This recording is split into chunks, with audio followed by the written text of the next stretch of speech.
All right, welcome back to Finding Truth podcast here on Unscripted Truth TV. Logan here with Austin once again. Sorry, my broadcasting voice trying that thing out. So yeah, I think this week, guys, we'll be covering basically expanding the topics that we've been covering the last few weeks, just like a broad podcast by podcast, picking up a different aspect of whether it be relationships, personal relationships, human relationships, where humanity is as a whole or as an individual. We're trying to like attack it from this from all different angles with hopefully some daughter's listening to her thing just walking through. Anyway, hopefully getting some participation from the community. Anybody who watches these videos, obviously give us topics, expand our topics, join our topics, whatever you guys got in mind, so we can keep this thing moving. Or if it doesn't have to be on the topic of relationships. That's what we're kind of been talking about, but anything really. Just participation is needed and wanted. But apart from that, we'll have a couple of things we might have missed on the last NASCAR race that we'll cover briefly to start the episode. And then also, because we're doing this a little bit earlier, we're catching these races while they're still going, so we'll tune into where the race is at and give our thoughts and ideas and maybe some live breakdown of what we see potentially happening with this race today. But without going on too long, how's it going, Austin? Well, it's pretty nice. It's sunny. It's June 1st. It is finally June. It's finally summer. At least that's the way I see it. June 1st all the way to pretty much September 1st. And yeah, it's crazy. We're getting to that point of the year. We're in about a couple more weeks. I think like June 20th or whatever is like the longest day of the year. So this is when the sun's out the longest, coming up here in the upcoming weeks. So yeah, by the time we hit episode 40, it's going to be our longest stream of daytime. And yeah, it's nice to finally get to this time of year. It's summer, my favorite time of year, spring, summer, kind of to my birthday to when it starts to kind of get crappy again. And yeah, it's going. It hasn't been a bad week. Just kind of flew by in a way. Just kind of trying to get back in the swing of things. Still definitely getting better, recovering. I haven't had any like tension headaches or headaches this week, so I've been doing pretty good. No, feeling a lot healthier. Kind of getting back in the gym, doing my workouts, doing what I got to do. And yeah, it's nice because I haven't any classes in over a week, so I've been done with that, and just would have liked to kind of got away this weekend a little bit. It's been just kind of a little bit of like a prison sentence sitting in there with all this nice weather and sun and everything going on. But yeah, other than that, it's been pretty good. It's kind of been a chill week, I guess you could say, for the most part, and kind of getting real interesting now that we're into summer. Like to see where things go, and not just with us and the channel and other people and things like that. It's kind of still an exciting time, and yeah, I'm looking forward to where things go the next few months and how things kind of unfold. We're getting to that time where it's this is time to really, this is when you max out of enjoying life, getting out and soaking up the vitamin D, enjoying the long days, the sunshine and the warmth. And yeah, this is what you live for when you live in especially cold places like I've always lived, cold, dark, depressing places. So this is the time you got to make the most of. So yeah, I'm just happy about that. And yeah, other than that, it's been yeah, not too much really to say. Just kind of excited. It's episode 37 already. We're just clicking away. We're almost to 40 episodes, and yeah, it's a nice time. Yeah, and like I said, for hopefully we started the kind of relationship thing in May and continued that the whole month of May, and it's kind of somewhat going to be kind of like that again, but it's still offering a lot of different angles and perspectives on things and places for people to maybe, like if they agree or don't agree, or maybe something people never thought of, or people have something to add. This is obviously, like I said, it's that time. So yeah, think this will be a nice episode, people tonight to soak in and take in what we're saying. And yeah, the big kicker last week was because I said too, I forgot where what's his name, Ross Chastain, that won the race where he started. And I forgot that when I looked at qualifying, he actually did qualify last. And I totally forgot that when I asked that last week where he started. And yeah, go figure, he started dead last. And no one's ever started dead last in the 600, and nobody's ever started that far back and won. And go figure, he does it, at the longest race of the year. And of course, he'd lead, the 600. He led, I think, the last 6 laps for his 6th career win, 6 being a perfect number. And it was just another big perfect ritual. Absolutely. And we were talking just quickly before we started, and I mentioned, let's see if I can maybe find it. Denny Hamlin on Chastain.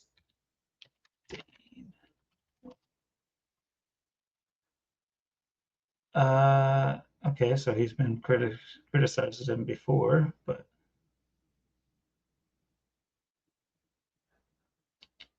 I read a quick article. Apparently, Denny Hamlin, because after these races, it seems like there's a kind of like a infosphere around the sport, where it's like there's like main guys that are like the figureheads and talking heads of, you know, the sport as it is. You have some older heads, but then you have like as far as the current drivers, you'll see Logano pop up there a lot. You'll see Ryan Blaney, and you'll see Denny Hamlin a lot. Like, like after the race, they're always wanting his perspective. But he also, I guess, has like some sort of podcast or something going on. He is a multifaceted individual, that's for sure. But yeah, he's got that podcast. Yeah, he is. He's been around for about 20 years now. So yeah, he's pretty much the oldest guy around that's been around with the most experience, besides pretty much Kyle Busch at this point. well,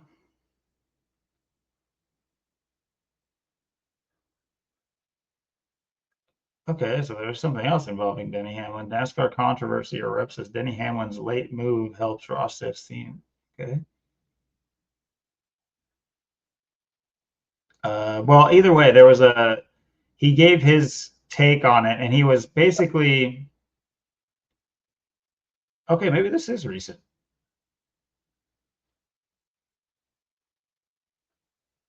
Okay, it isn't the first time that Chastain and blah, blah, blah. After the Joker's racing driver was left furious with Chastain following a huge blocking move made at Talladega in late April. Okay. Afterwards, Hamlin claimed that Chastain was trying to wreck him in the cars behind and called the Trackhouse racing driver out for bull star racing. Uh, Despite the above, let's see.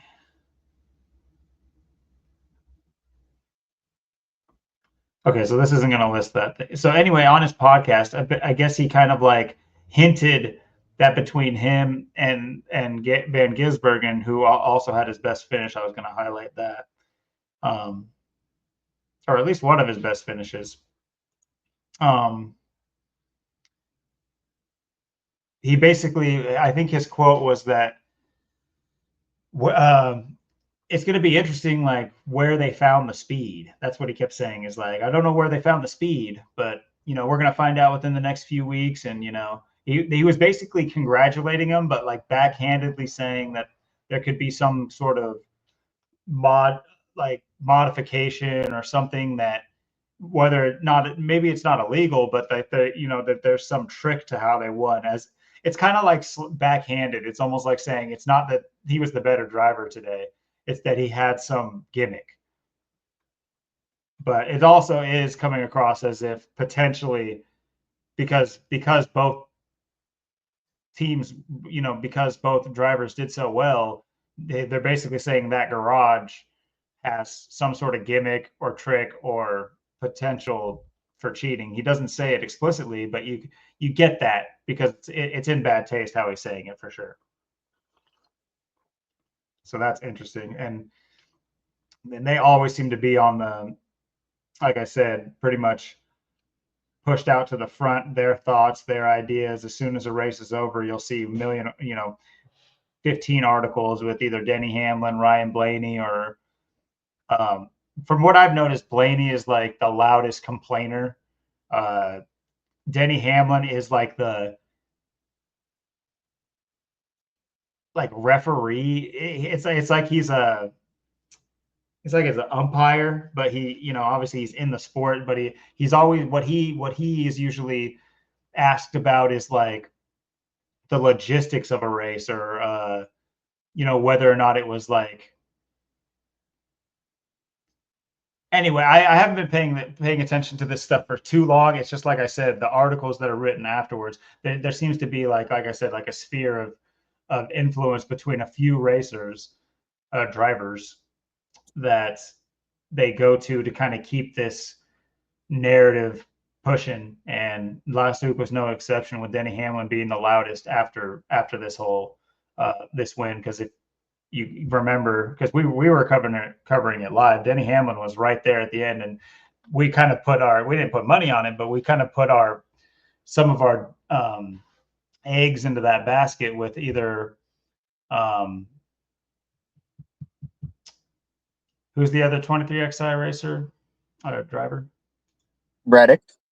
Yeah, with either Tyler Reddick or Hamlin, and they were there. They were right there, almost all the way to the end, especially Hamlin. And then just the last 20 or so laps, he just something major happened. And then I guess you read between the lines, you find out that there was some bullshit racing going on, and some late moves that almost crashed Denny Hamlin and pushed him to the end, or not to the end, but where did he end up finishing? It's like 20th or something.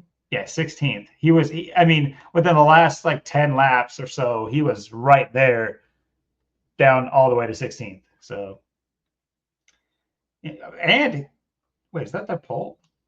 Oh, okay, no, those points. Okay, I was like, what? Anyway, so yeah, and like you said, 6 laps, led the last 6 laps, the Coca-Cola 600 for it. Did we look at Ross Chastain's total wins? We may have. I just don't remember. So that was the 6th win. I think you said that. Anyway. Yep. Yeah, you said that. So yeah, 6 laps, 6 win, Coca-Cola 600. There's a 666 right there. Number. Yep, 6 is perfect number. But yeah, like I was alluding to, is like we were kind of hedging on a Michael Jordan ritual, just with the last 2 races being in and around Charlotte, where he went to college, of course, and him partially owning 23XI with Denny Hamlin, along with Reddick being a driver for Jordan. So it's interesting that didn't happen, but it was also interesting that those 2 drivers just happened to be right there all the way to the end, only for Chastain to come out of nowhere and take it. And what was the piece we figured out about Chastain? We figured out something last week. Where isn't he from? Charlotte, or his track house is from Charlotte. What was it? Yeah, I think track houses. Yeah, it is. Yeah, I think it was founded in Charlotte.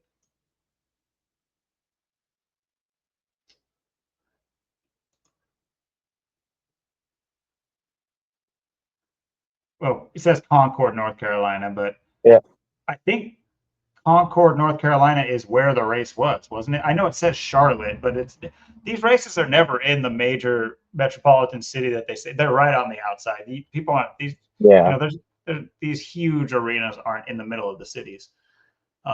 Just like no different today. This race is taking place in a suburb of Nashville. Let's see. What was the last Coca-Cola 600?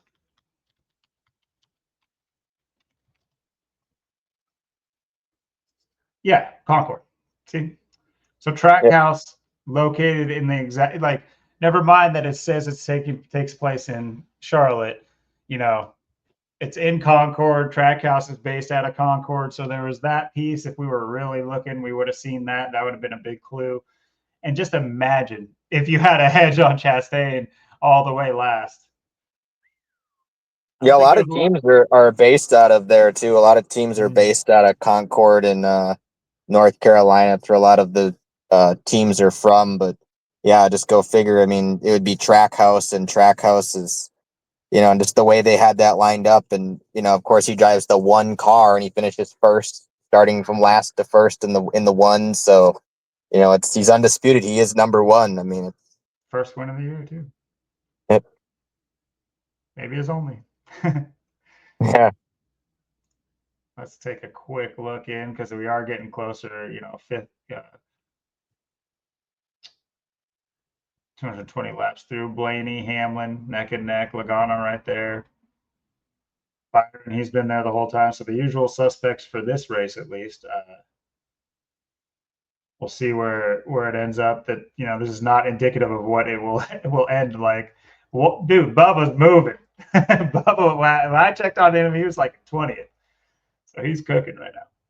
That'd be nuts. But I guess that'd be another interesting one because I think he's under that umbrella of Jordan as well, if I'm not wrong. Or no, who does? Isn't Bubba with 23 XI? I believe I he forget is. who.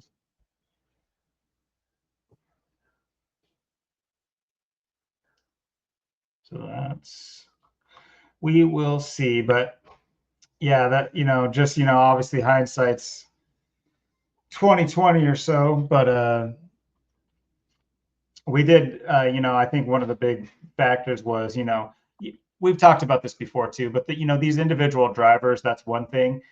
But then you have a prolific character like Hamlin, who is more than just a driver. He's a co-owner.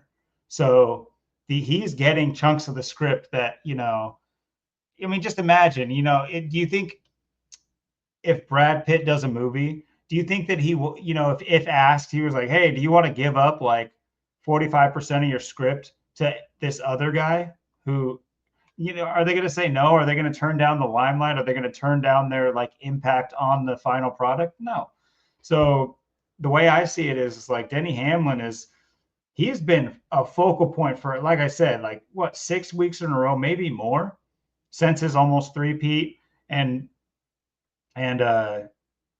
he's kind of emerged as kind of like the biggest voice and like the biggest character out of that almost three-peat. And it's been weekly. His team is currently suing NASCAR and in litigation with NASCAR. Uh, the Jordan aspect. So him himself has been critical and saying that he potentially might retire from the Cup Series to potentially go to the Xfinity Series or something else. So it's just been a lot of like Hamlin focused stuff at the top of NASCAR lately, and you got to wonder if that's maybe just like them putting something out there and loud to kind of cling on to, or if it really is what they plan on cooking with, because they've done that in the past with like Jimmy Johnson. NASCAR has a history of making the loudest person the winner. Like sometimes the loudest best person does just end up coming away at the end. Like that's just kind of, it's almost like to keep that alive, that idea alive, that like your stars will win, like to kind of like, so that the way the next upcoming stars have that, can take on that edge as well. If you follow what I'm saying there. Yeah, and they have a lot of this stuff. It's amazing. It's like when you look back at like like Homestead, Miami, like, the first race there in '99, Tony Stewart's a rookie. Go figure he's going to win it because he drives the Home Depot and it's Homestead, Miami. And then the next race there, he wins again, and he almost won 3 in a row. And then the fourth race there, he wins a championship. So they have certain things, it's Homestead, Miami, the Home Depot car. Watch out for that. It's like certain things they have ready to go, certain, whether it's the exact sponsor of the race or just something that's really catchy that makes a lot of sense.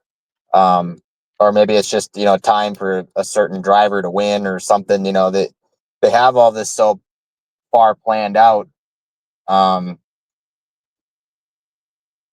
forget too what, I know Ross Chastain, I forget what sponsorship he had last week too or whatever, but, yeah, these, the sponsor on the car, the sponsor of the race, whatever people are doing or saying, there's always, every week we've had, it's like, how many times now has William Byron dominated this year and led the most laps and just can't finish the race or can't get it done at the end. So it's like, yeah, they have this stuff ready to go for the beginning of the race, who's going to be running where and how they're going to do. And they just get it out, to that end point, like the last 6 laps, just, let Chastain lead it and give him the 6 wins. So it's, and this race being, back and forth too, it's hard to say.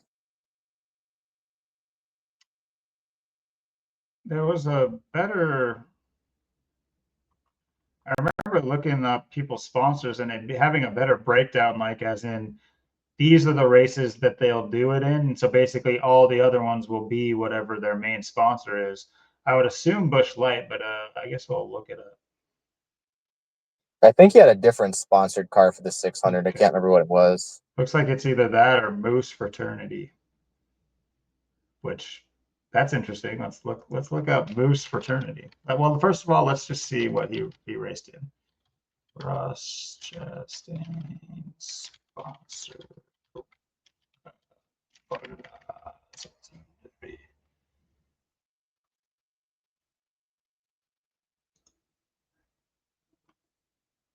Jockey. Jockey, that's what it was, Jockey. I knew it was something funny. At Jockey, it's kind of like go figure. May that was the last race of May, and May was the Kentucky Derby, like a Yeah. jockey. Uh-huh. That's what I kind of thought when I seen that.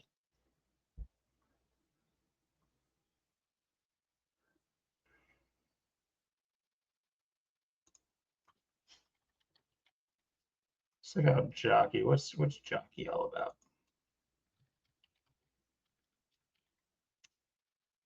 Jockey, what do you clothing?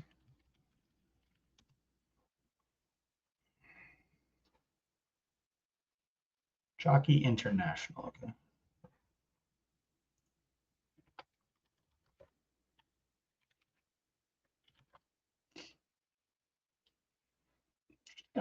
Well, interestingly, though, go back real quick. Some sort of interesting, like Memorial Day car as well. Wonder how many cars did something to that effect. Fields of Honor. What was that? What was that all about?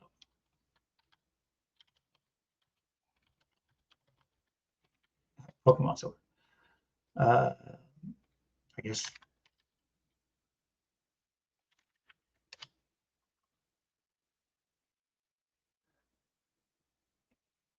I guess that's just. Yeah, it's just a thing they like to do to pretend like they actually care about people.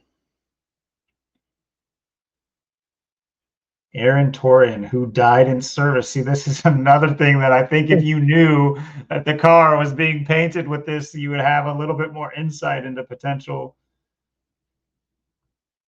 Torian's son, Elijah. All right, so Aaron Torian.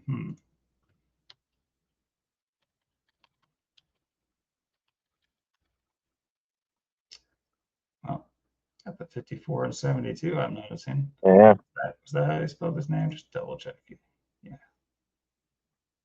AA Ron. Let's see if there's, is this like a story that people know about?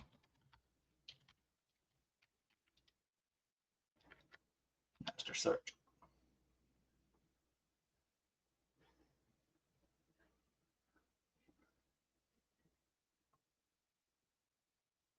Oh, it was definitely Aaron Carl Torian. Cool.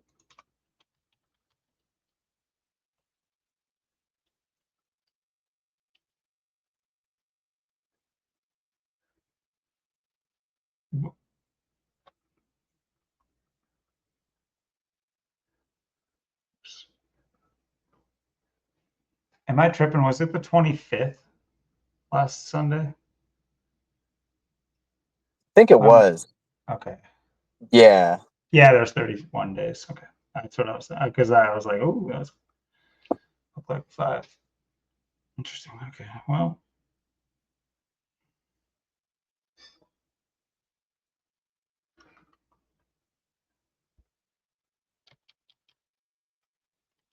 you can go by his title. Oops. Oh, I cannot spell. Add an E where it's not needed. Got the 84, 123 like conspiracy. And what was last week?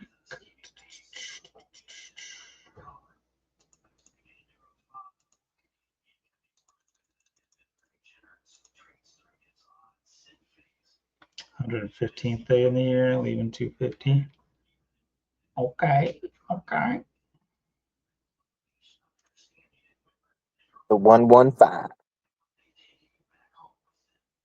Died February 15th.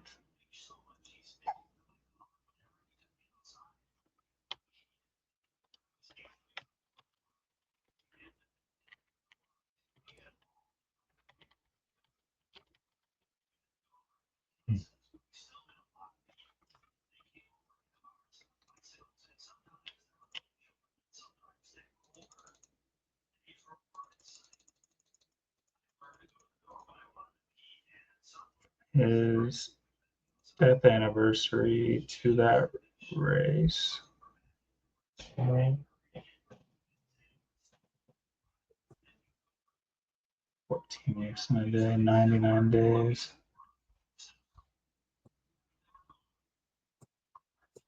But when did he die? 2004. So this is quite some time ago.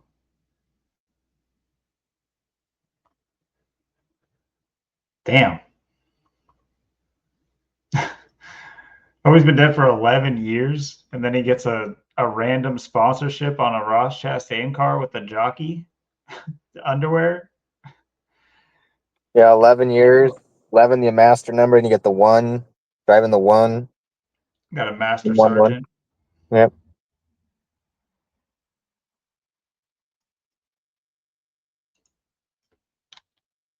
Let's see. Died in 2014, 4 number of death. Mhm.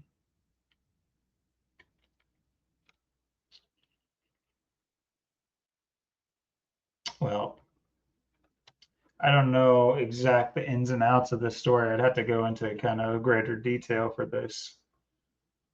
Uh, Said an improvised explosive. 2014, I would imagine that's somewhere in the Middle East.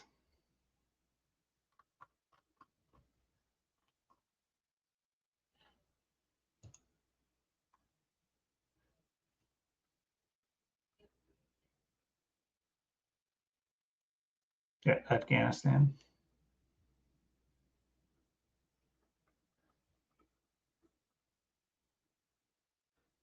He died on his 6th combat deployment. A lot of sixes surrounding this. Oh, yeah, there is. 6 times 6 equals 36, which is when he died. So square root of 36 is 6.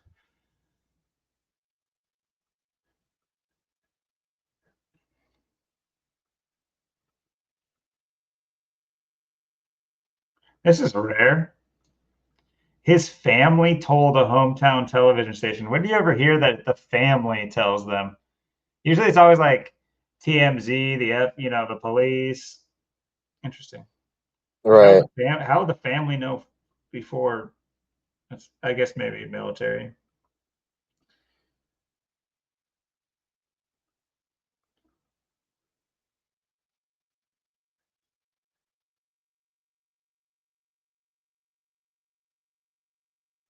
Just reading this in case there's something that sticks out.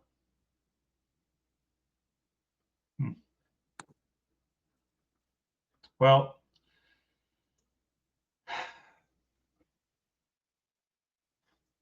interesting.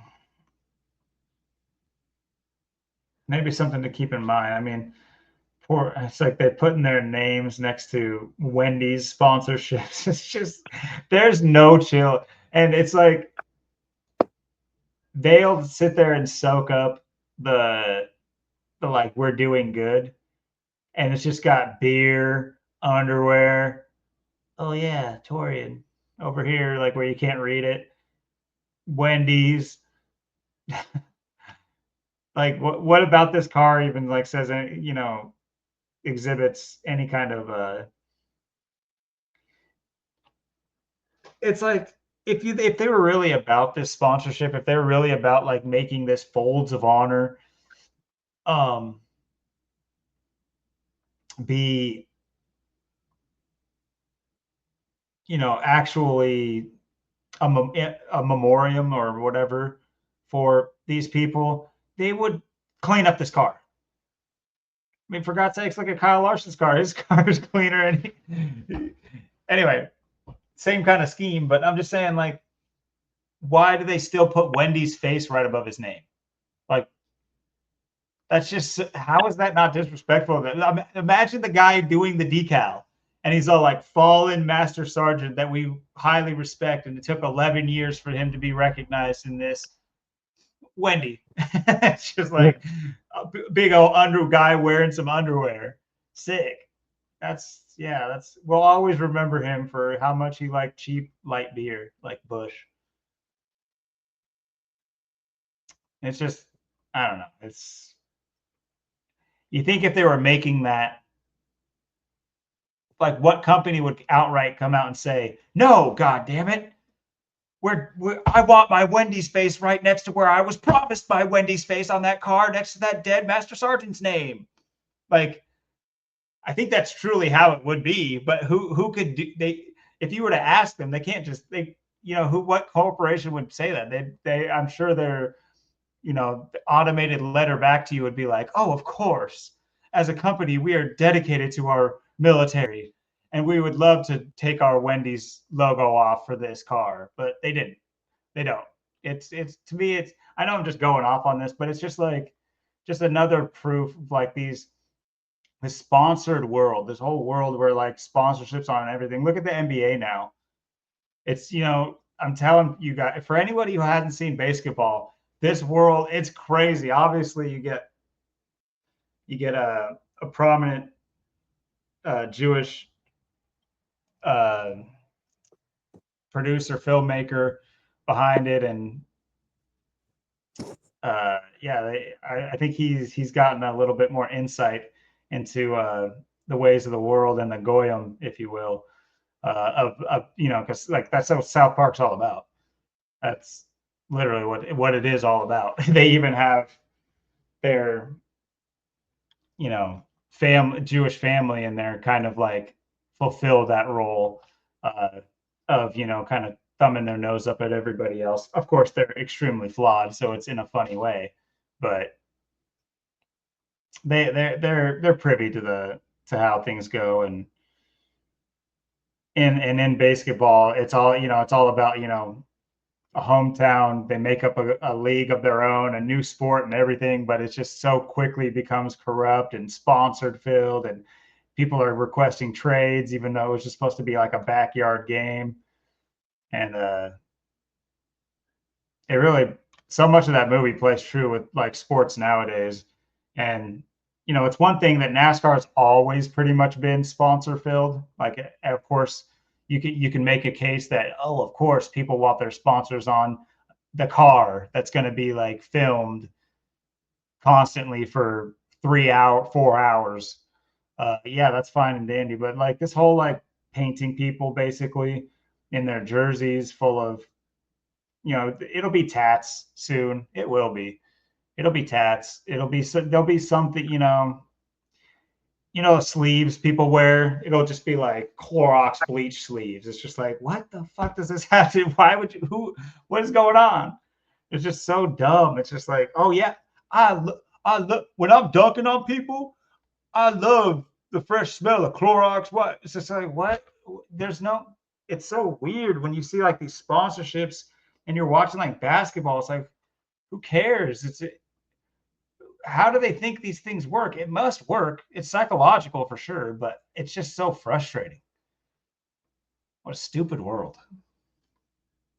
Yeah, they get these trends, these fads. I mean, the way, like they said, like you said, they decorate these cars now, the way they make things look. I mean, everything is just getting ridiculous. And the way I'm surprised there's not, more drivers with the, all tatted up and, all looking like that too now. I mean, that's going to be the next thing. And they're going to have, drivers all either pierced up or tatted up or something like that. I mean, they got these, everyone's got these looks now. They all got these ideas, these cars, the way they're designing them and stuff, and making things. You looked at things, you look at like the old cars, like from like the '90s, early 2000s. Like the cars were like really colorful. They had a lot of cool schemes, and it's like now they kind of still, they'll bring out different schemes for bigger races like the 600 or something or the 500, but the cars just look a lot more plain and boring in the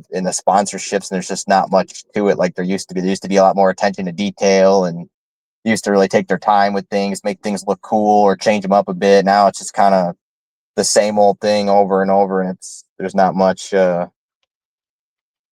going on. It's just corporatized. It's just so obviously everything is so corporatized. And why is that cool? Like here I am wearing a Lowe's hat. It was free, guys. It was given to us. But yeah, I don't know. It's just such a weird thing to um, find it like worth like repping in some way. And the sad reality is that these things, like I said, are psychological, and there is something to ad men are psychiatrists, or they might as well have a doctorate in psychology, because what they know and what they are taught how to manipulate is the human psyche, whether it's smell, touch, hearing. They know how to manipulate those things. Like think of, if you listen to any like radio stations or things like that, think about the ads. The ads are visual ads. They're obviously auditory, but they're visual. They add the stupid pops and clicks and sizzling on everything. When they say melted cheese, find me a commercial that says melted cheese and doesn't add a sizzle. It's just like, it's so it's so childish to me. Honestly, I think I find it childish. I think it's really stupid. There's been some sort of shakeup here because things have taken a turn. Of course, so either this seems to be a pit difference, so maybe it'll even back out potentially. Either that or something happened, maybe a little bit of bump and grinding. But you got Mr. Barry looking for number 2. Austin Dillon leading it. Yeah, Dylan's been there a few times in a few races. Let's see how he's been doing. See where he sits. How would I even go? I need to like find him on the chart.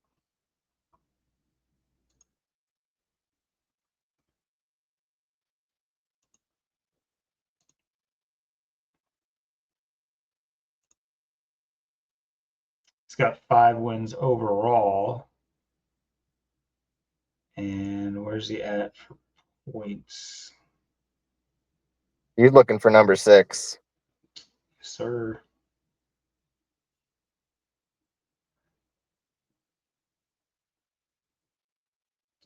It only says final rank for some reason. I guess it's here. Where was he at? He's sitting 20th. Or no, this was at this track. Where is the...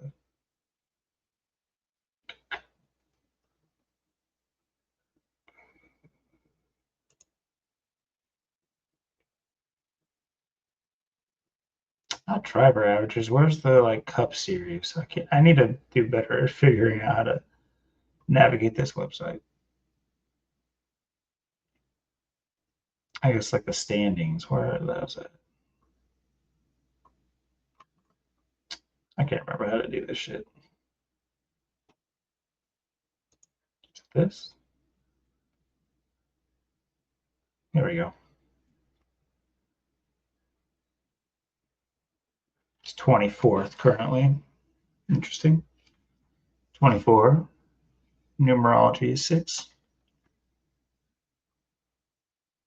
And It's funny too. They used to say they're retiring that 3 car. There's never going to be another 3 car for Dale Earnhardt. Well, look who's driving it now, Austin Dillon. well, it looks to be like, yeah, that there was a pit situation. It's kind of a dude, Bubba's just cooking. I'm telling you, watch out. Watch out. Watch out, watch out, watch out. Watch out, watch out, watch out, watch out. He might get another top 5 here. He's, you know, from what I've seen, he can top 5. I think that's how he'll get into the playoffs, is just by hitting these top 5s. He's had quite a few, or a few at least.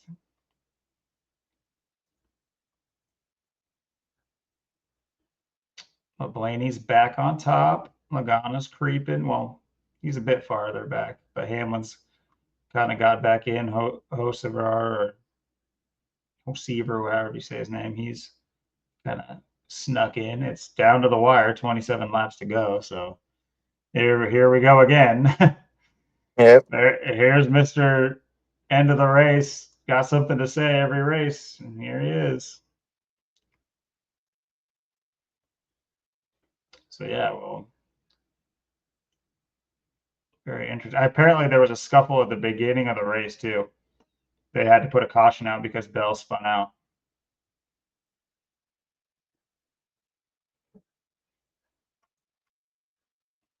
Yeah, I've seen a decent amount of people DNF'd. Yeah, let's take a look real quick. Might as well be done. My God.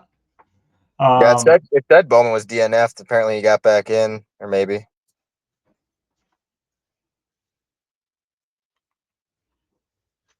So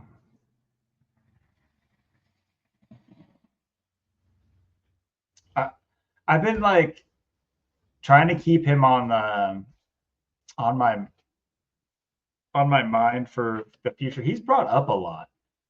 Stenhouse Jr. I think he's related to somebody, right?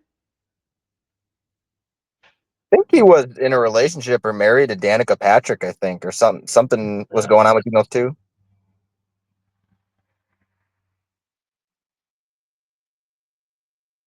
She drove him crazy, huh? Drove him off the walls.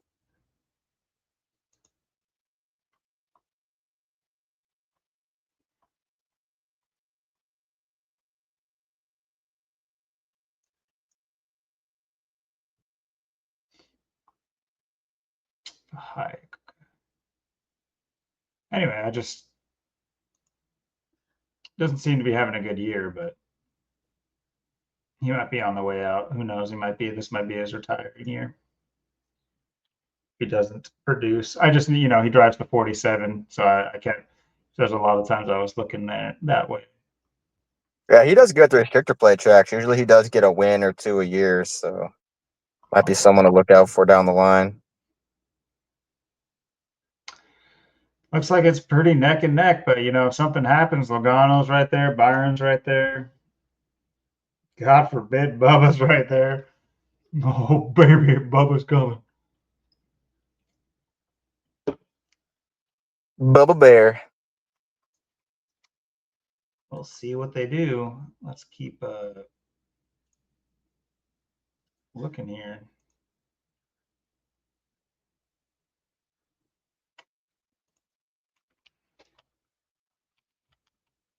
Nashville. Nashville. But yeah, Blaney's in the Menards car. Menards. Welcome to Menards. Gonna get you some. I don't know what a Menards is. Is that like a store? I think it's like a store. Yeah, I think they started in Wisconsin or whatever.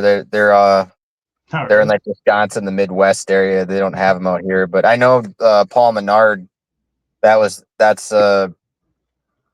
I think the Menards are the richest people in Wisconsin that started it ever. I think they're You worth like mentioned that. 30 or 33 billion. And Paul Menard was he drove NASCAR and he was obviously sponsored Oh, by that's Nike right. stuff. That's right. Yeah, I did look this up. You brought this to my attention at one point. For sure, I do remember this now.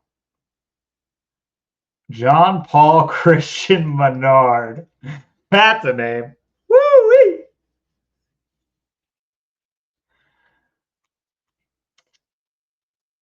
Wow. Maybe maybe a conclave gave him his name. John Paul Christian.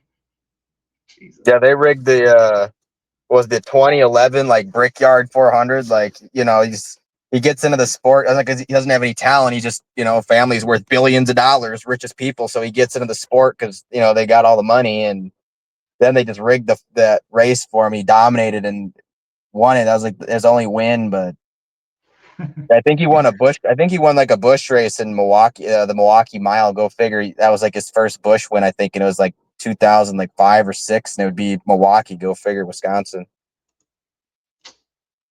Hometown hero. Yep, he's born in Eau Claire, Wisconsin.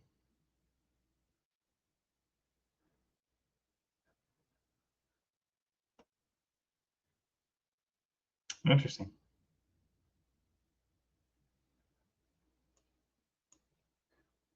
What happened to Pullman?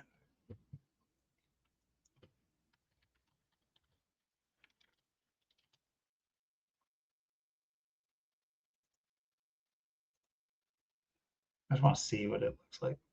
Oh my god. No. Yeah, it's like a Lowe's Home Depot type of store. Oh, really? Yeah. Okay. Yeah, it is. Yeah, they're all in like the West and the Midwest and stuff. Menards. Going to Menards. I mean, who knows? Maybe people who live in the Midwest would like say Lowe's and think Lowe's is like nationwide though. I don't know if we have are Aces everywhere? I think Ace is everywhere too, right? Yeah, Ace. I remember Ace was in Wisconsin. It might be Oh, everywhere. really? I don't know what we're looking up right now. Hold up, guys.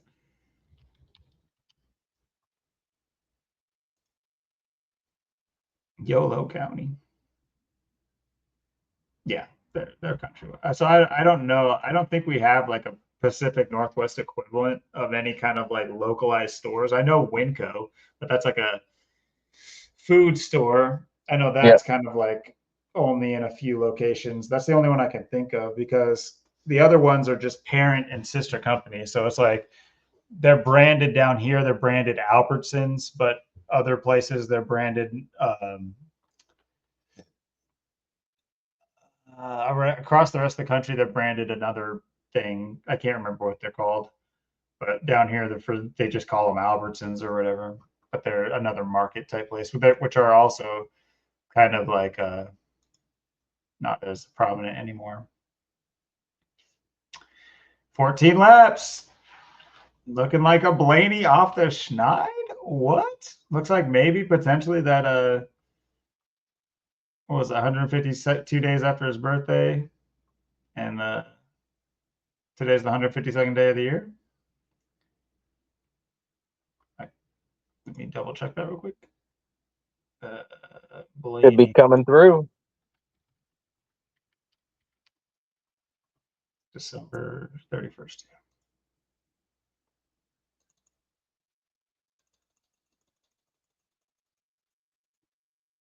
He's right there, huh?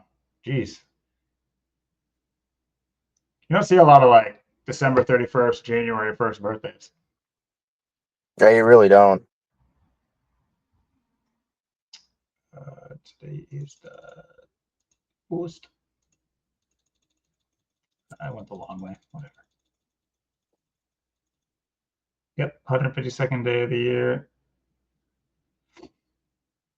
It was weird too, because when he won that championship, he won it just before 2 years ago. So I think it was just before he turned 30. So he was about to. It was almost his golden 2 years for his golden. What is Blaney sitting on here? Where did I miss it?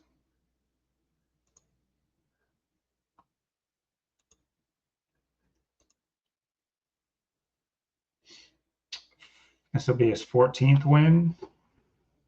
Some 13 wins. Never won in Nashville. It'll be his first win in Nashville. It would kind of put the Fords back on the, because then 2 out of the last 3 races would be Fords, right? Was it Logano 2 weeks ago? Or no, 3 weeks ago, just not counting the All-Star. 10 laps.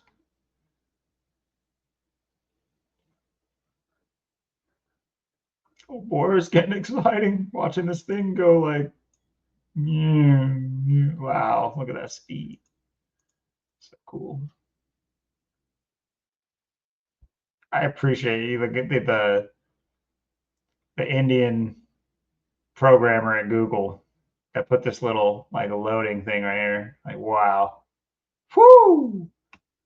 That's why they make the big bucks. That thing is sweet. Without that, dude, I would just be like, I'm bored out of my mind. It's the $1 million idea. Mm-hmm. But what if we put no.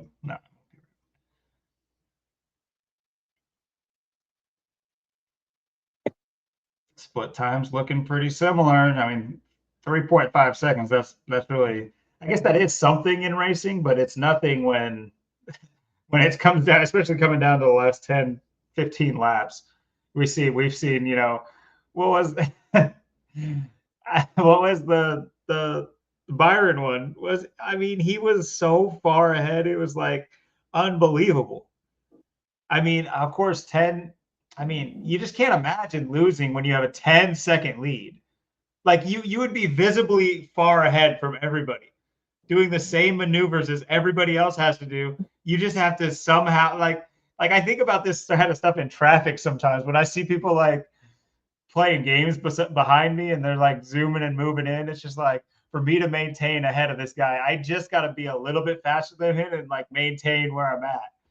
These guys are professional drivers. I'm just like going down I-5. I would assume they could do better than that than me, but apparently they just let them right on by.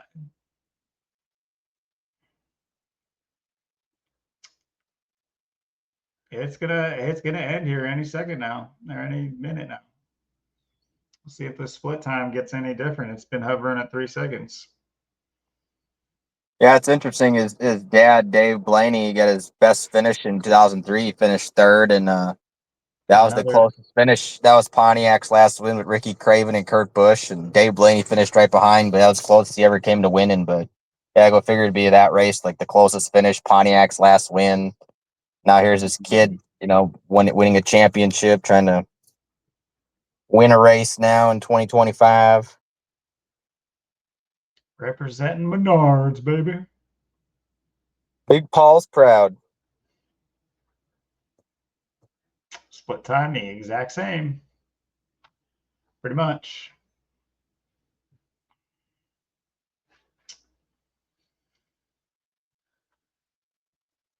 Who pulled Briscoe? Yeah. Yep. Where's Bubba? Bubba's at 6th. Come on, Bubba. Get top 5 for Daddy. Oh man. Ginsburg, come on, you got to finish still going a lap down. That's your goal. Don't get lapped. Mm-hmm. He's the reason Blaney loses. It's like blocking him. That'd be hilarious. It's like I finished a lap down, but I finished 6th.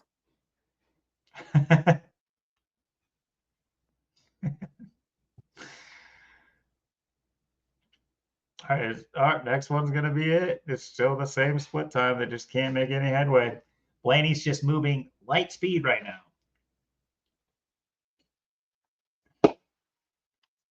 Approaching the last curve. Yeah, down the straightway. He's taking the outside. Hamlin trying to make a move on host. I just know. I can see it in my head.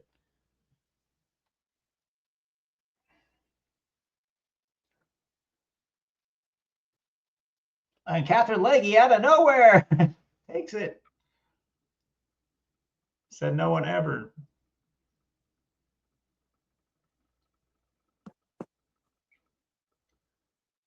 There might be some jockeying for position in a top 5 scenario here, so we'll see at the finish if it stays the way it is.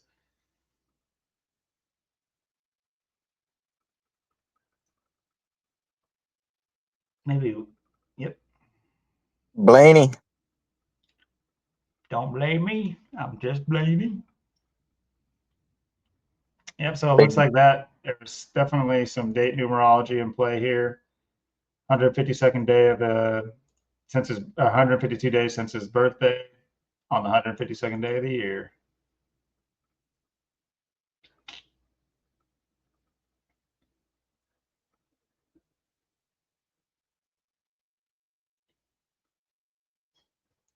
What else did we uncover?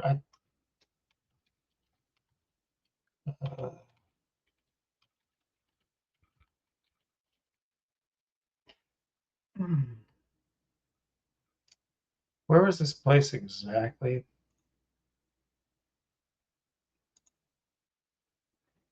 Wilson County. What did you say? That was Concord. Oh, that was last week. Yeah, this one was. It says Wilson County, but it's another Lebanon. That's right, Lebanon, Tennessee. That could almost open up a whole other topic, but Yeah. I imagine they'll have the Memphis 500 and what are all the other weird countries' names that we have in our cities in America. Now they're going to build a big tracker on the big pyramid in Memphis. I mean, I don't see why they didn't just do that to start. It seems pretty obvious to me. Make it look like a big eye. I don't. I think they kind of missed that one there. Yeah. So Lebanon.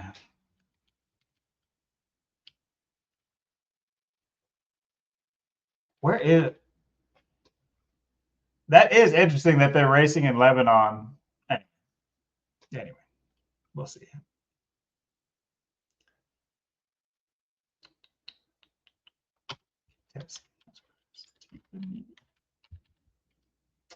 Lebanon, Tennessee, 61 on June 1st. Huh?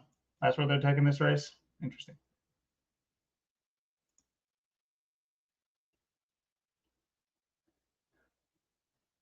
I'm sure it's just coincidence. They could have raced anywhere. It just happens to be on the schedule for today.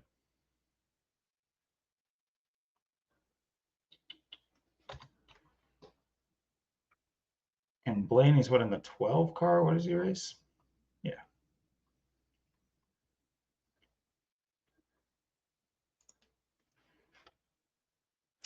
And who does Blaney race for? Big Penske. Oh yeah, Penske, right? Yes. That's Roger Penske. That's premium oil in that machine. Penske Racing. Where is Penske out of?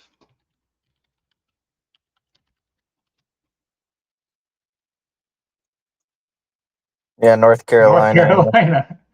Yeah, all the big names are out of pretty much North Carolina for the most part.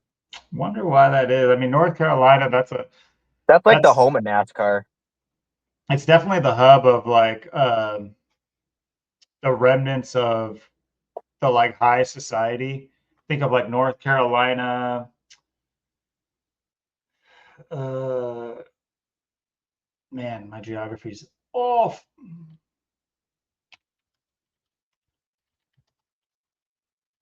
No, idiot. I'm at.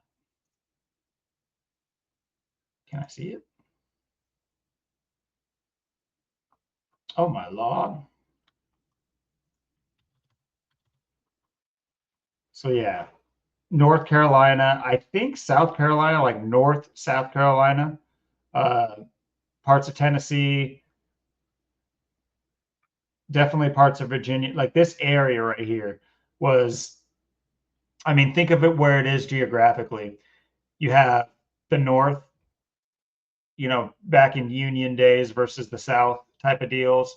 And they're kind of like butt in the middle to where you have this like mixture of like high class yet Southern.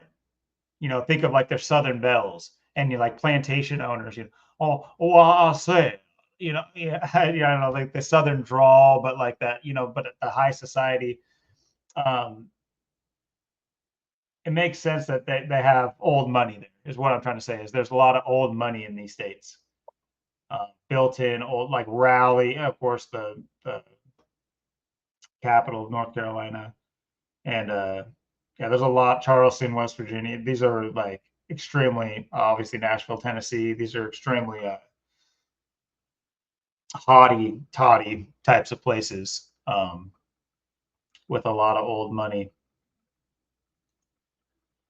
So makes sense that you have like a lot of like teams like centered there. Like Menard. I'm sure he's from a prominent family. Uh, I'm sure you could just go down the list and see that these are all people from prominent families, and not to mention it's such an obvious. I mean, also Penske being having its roots in oil, so that in and of itself kind of uh, lends credence to that, especially at that geographically where that is, because there was a big oil rush back in the day as well. So I wouldn't be surprised if that's kind of where they, in fact,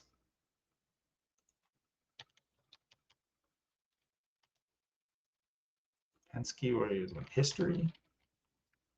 Not racing history.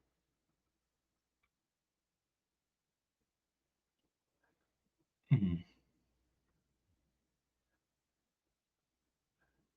Not Team Penske. Oh, they're really that new?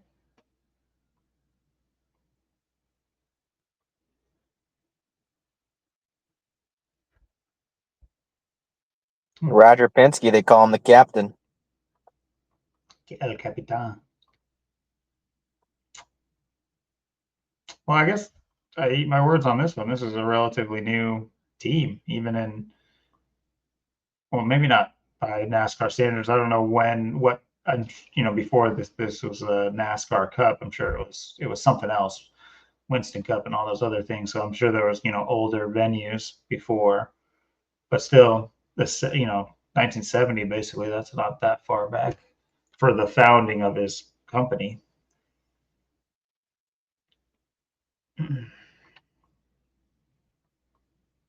But I guess that makes sense somewhat. For some reason, I thought Penske truck rentals went back like to like when they were just outside of like buggies. But I guess I'm just tripping.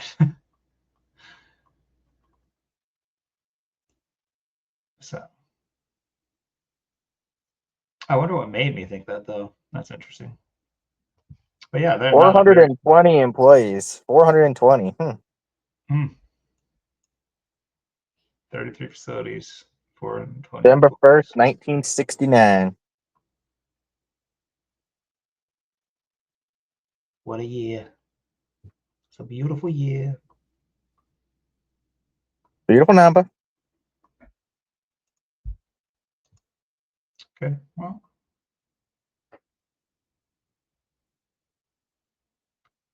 All righty.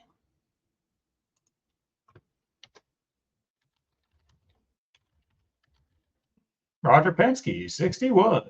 His team Way to wins see. on June 1st. Incredible.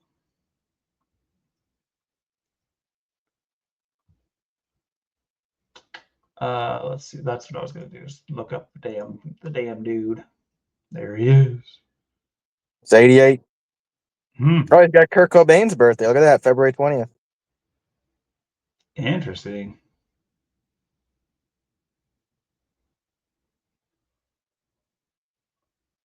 Kurt Cobain, 220. He's the big 88.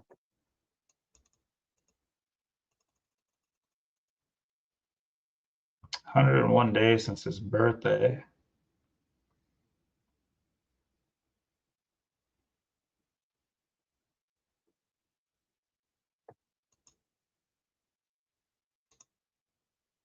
Span of 102 days.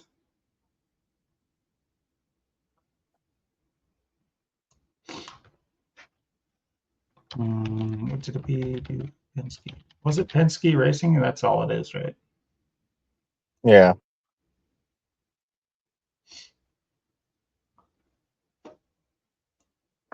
Also known as the captain. There he is, the captain. I can't spell today.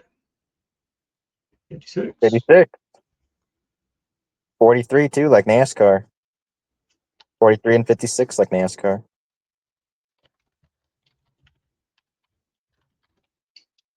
Absolutely.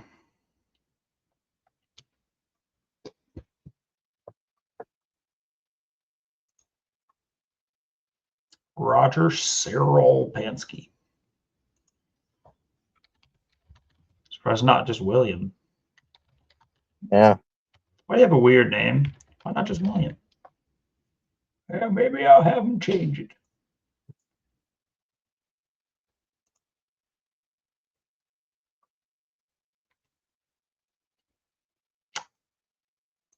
Yeah, well.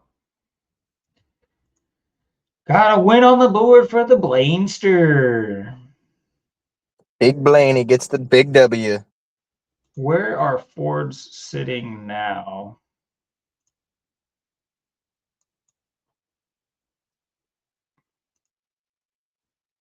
Let's just do a quick.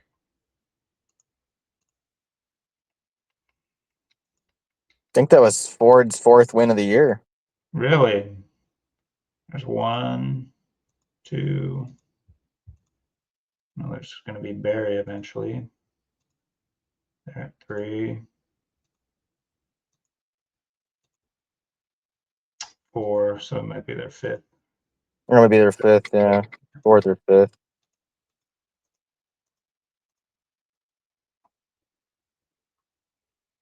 Yeah, I don't believe I counted this one. Could have though. Might be just tripping.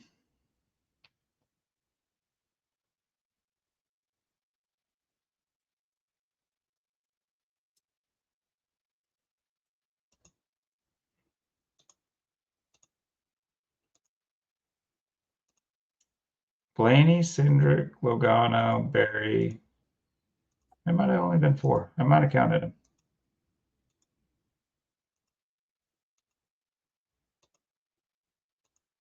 Oops.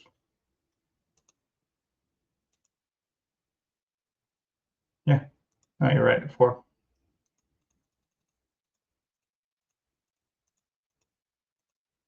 Four for Ford. All different drivers too.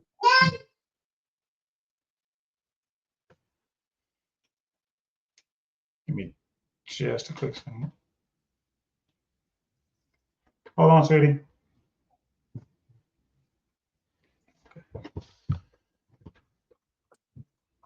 Well, interesting to say the least. Well,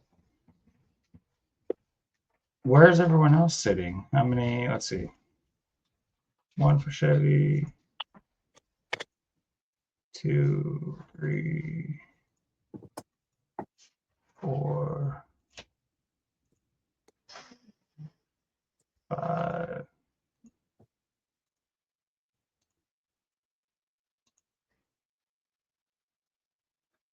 6. 1, 2, 3, 4, 5.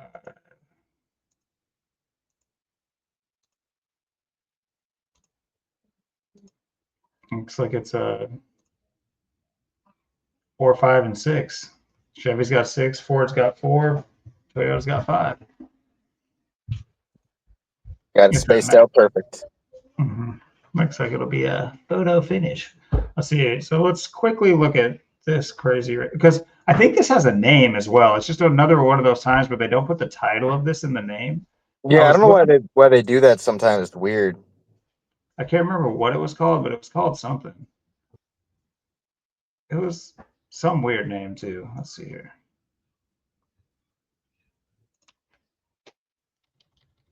Name of Nashville series.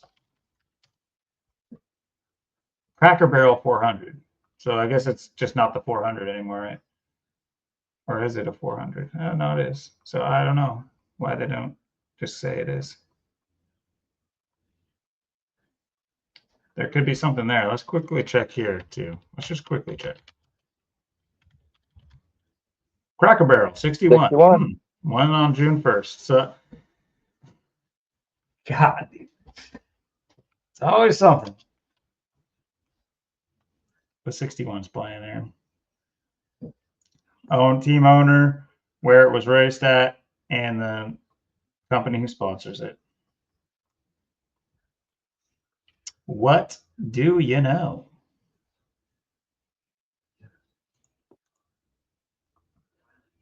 So let's take a quick look ahead here. Firekeepers Casino 400. So yeah, Cracker Barrel doesn't get a mention, but Firekeepers Casino. Michigan, huh? Well, we'll see if Ford can get a win in Michigan. Motor City. Go back to back. Firekeepers Casino. What the fuck?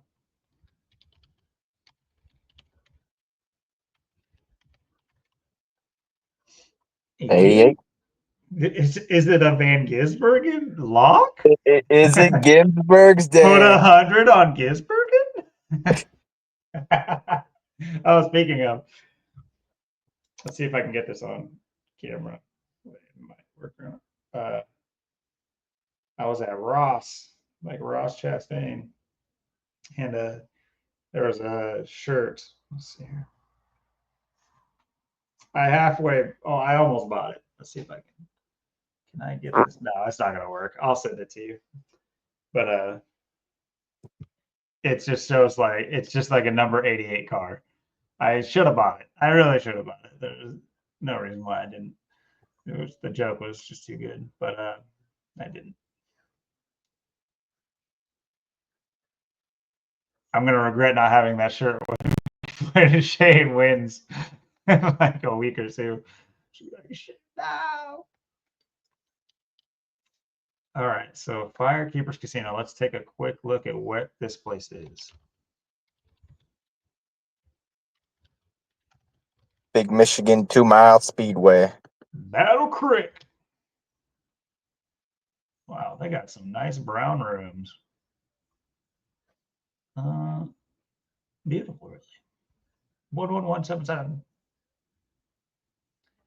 Battle Rob Creek. Van Dam from Battle Creek. Really?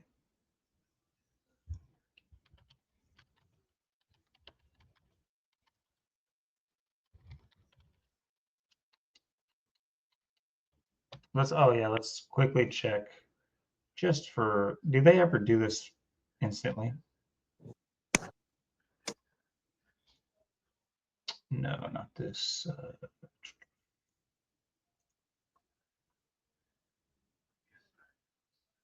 No, not this.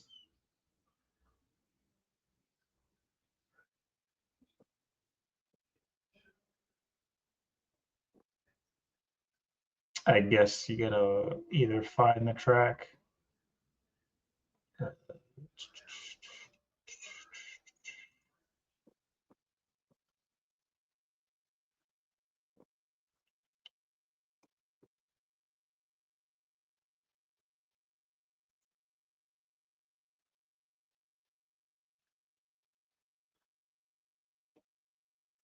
There's Denny. Does well here. A couple of top fives, some top tens.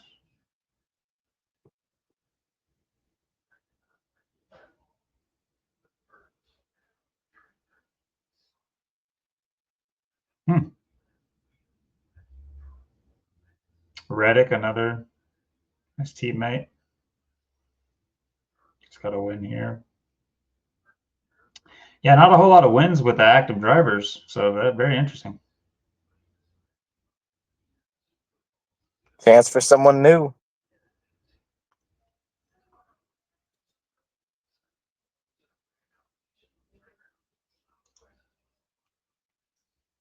And let's quickly take a look at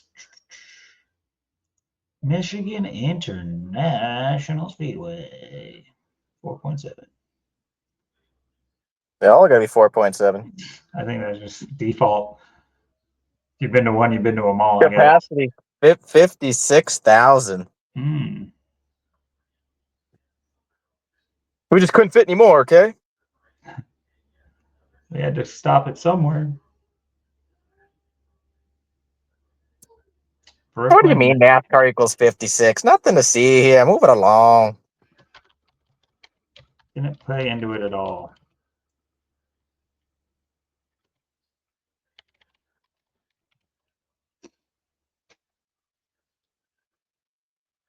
Anybody's birthday? 6'8". I mean, Brooklyn, Michigan equals 86, kind of like 8/6, which is the date of next week's race. Very similar to Lebanon, Tennessee equaling this week's date, or today's date. Interesting, at least. Of course, he's got the 56, but okay, it's 178, not 176. Okay, that's what I was looking at.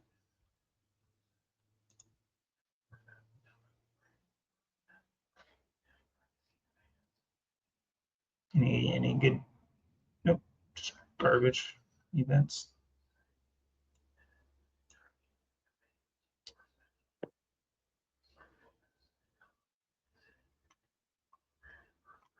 I wouldn't know up or down where it is. I mean, this this could be another example of just knowing sponsors too, knowing everybody's sponsorship each week, seeing how it plays.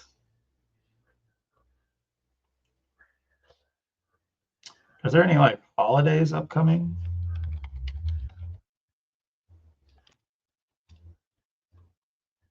Yeah, New Year's Day. That's what I was thinking.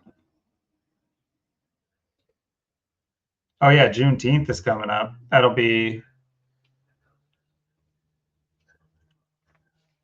Was that a Wednesday? Oh, What is Juneteenth? That's like 619, like Rey Mysterio. Yeah, we'll see. I mean, I wouldn't be surprised if Juneteenth has something good planned. Donald Trump's pretty tied to Juneteenth. Oh yeah.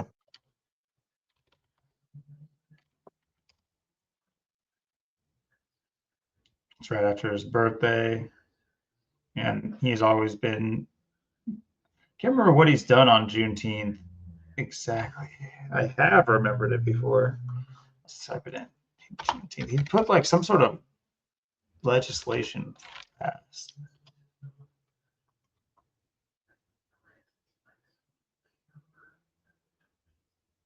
Or maybe it was just like he had a rally on that day.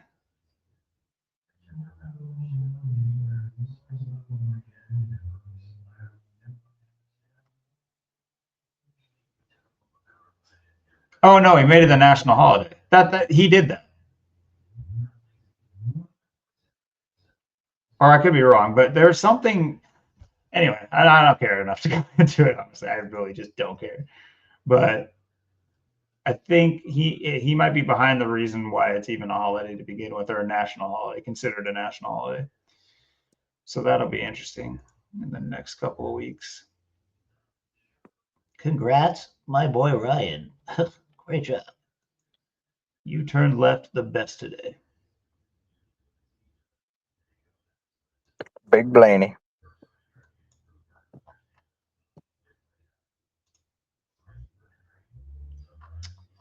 Yes, sir, Blaney. 152 days after his birthday on the 152nd day of the year. And that's 4 for Ford now, too. So, yep. Could that be a letting on to the Ford Pete? Well, that was all fun and good and everything, but time is a flying, kind of like Blaney down the straits. I was curious on how you kind of wanted to approach the topic of this next hour here, where you wanted to kind of attack it. We were discussing a little bit about. Well, why don't you just take it away, and I will follow suit. Yeah, just kind of like kind of shifting. May we talked a lot of different things about relationships. Episode 33 and 34 we're kind of like relationships, kind of like men and women type deals, and so 35, 36 we're kind of like somewhat kind of racial and kind of like racism kind of type stuff and things like that. And yeah, kind of just taking more angles at things, rather than kind of always being about the same beat with things, because there is so many ways to look at relationships, and just like observations of things that I kind of see, just like, and we always talk about too every episode, how it's the the Jesuits running it, the people at the top, running the world, running the show, doing all this, and and we've always say too, it's a world of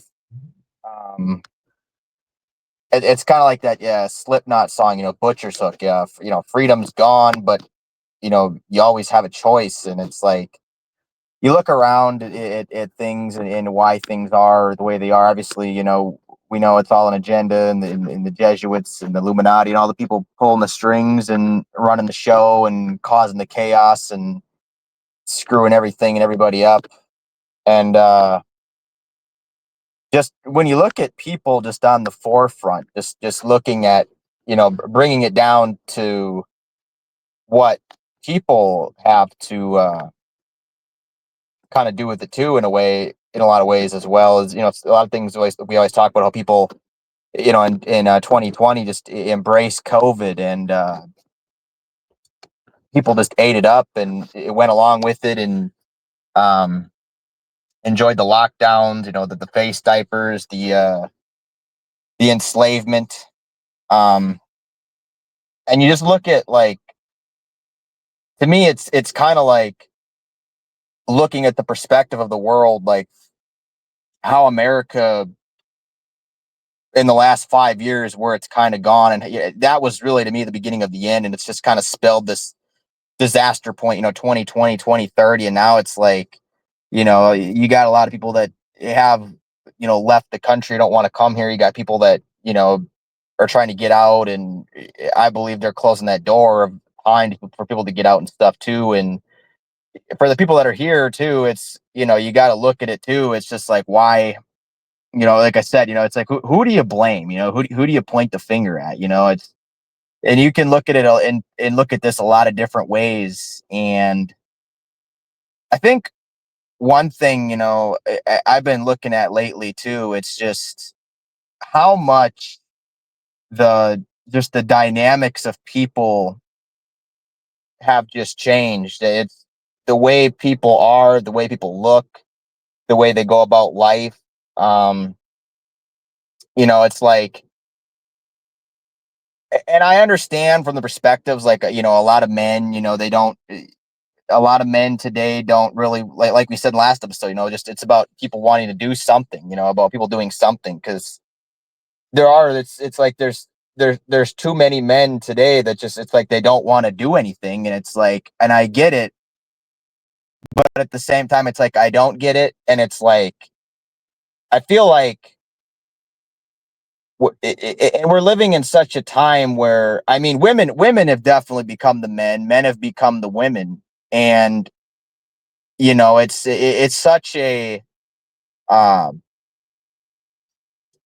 and it's like, even when I'm at the gym, and I'm talking to people or I'm looking around, it's like the women are the new men, with the body types and the looks and the way, they're outworking the men, they're outperforming the men, they're working out harder in the gyms than the men.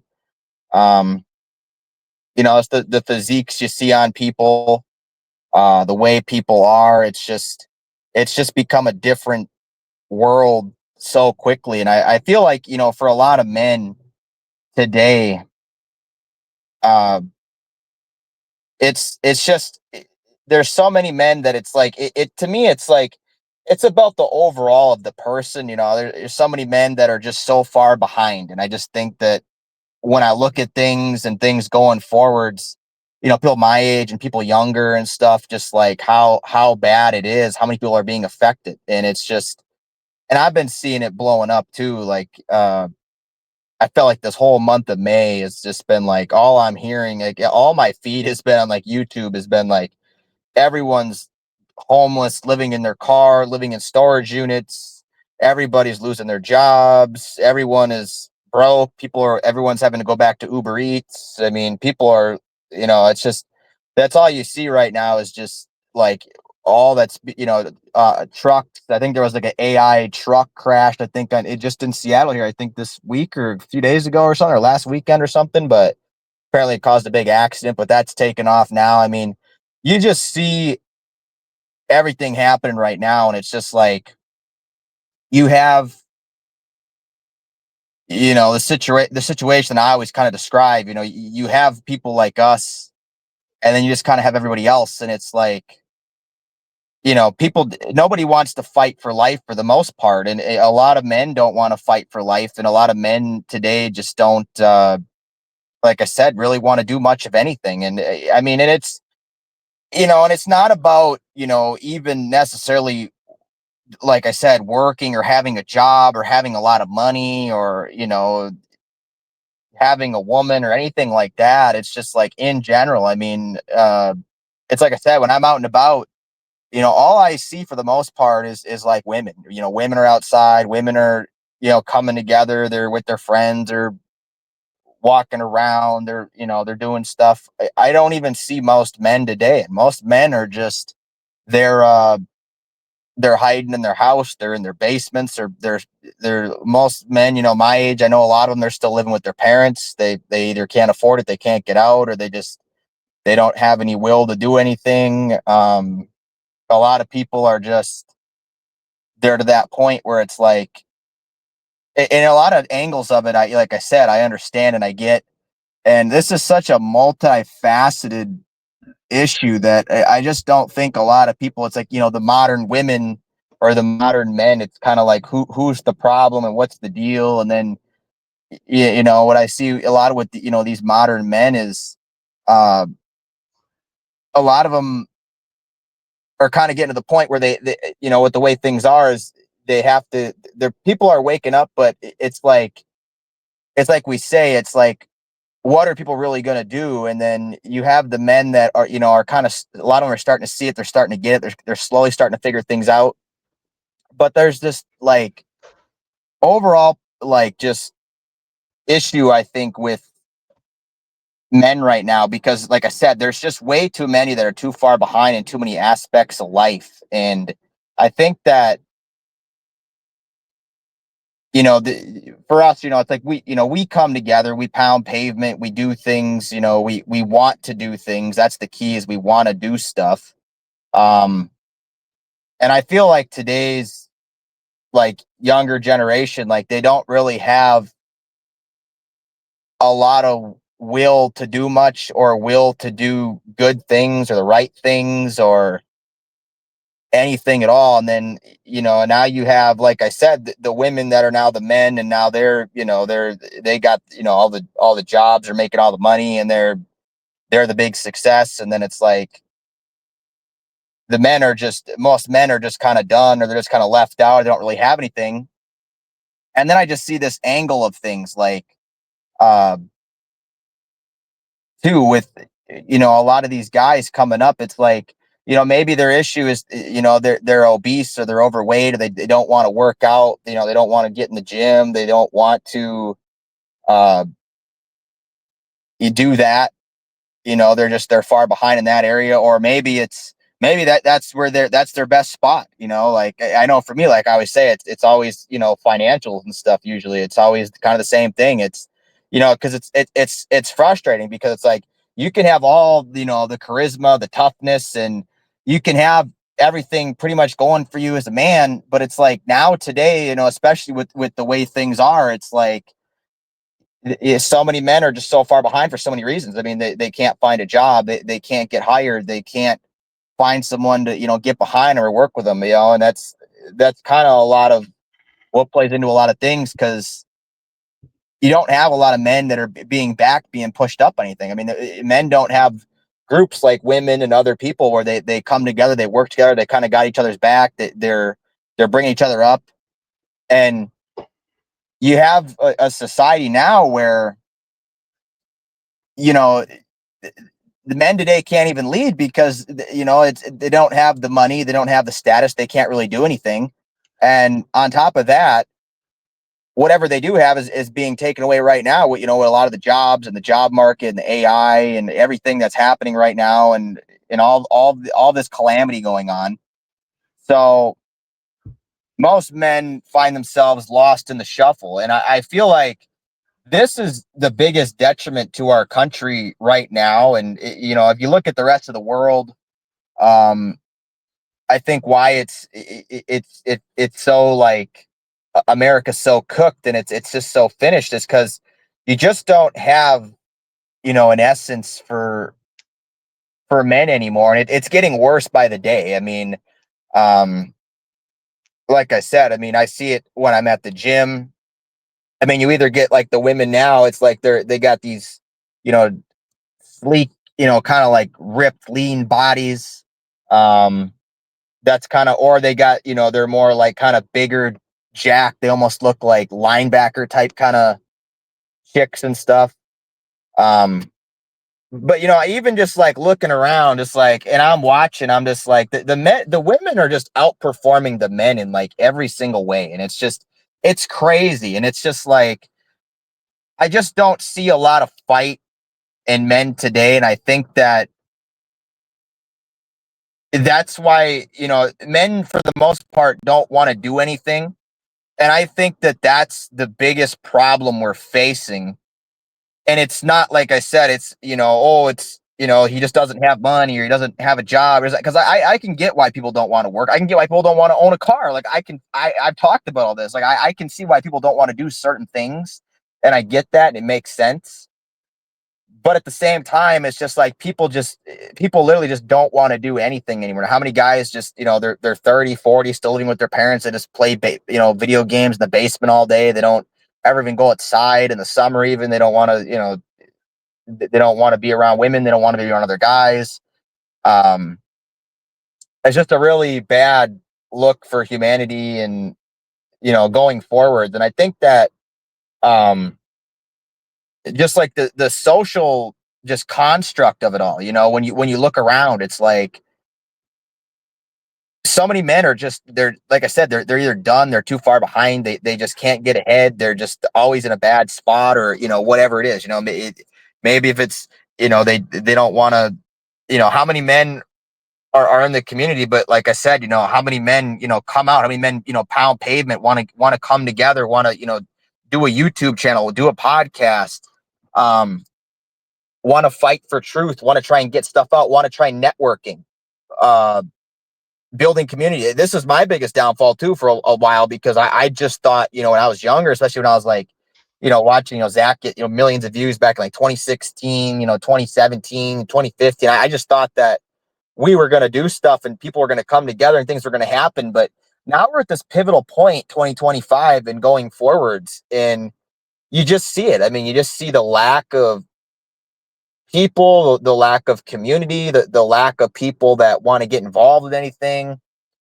And it's just reaching that point where it's just like, it really does feel like it's just like, it's almost to that point where it's like, it's almost better to just like, it feels like just almost get out of the country, because it's just like, it just feels like there's not anyone that's wants to really stand their ground and even do basic stuff anymore. I mean, when like I said, we talked about quite a bit in the last episode, just do something and do basic things.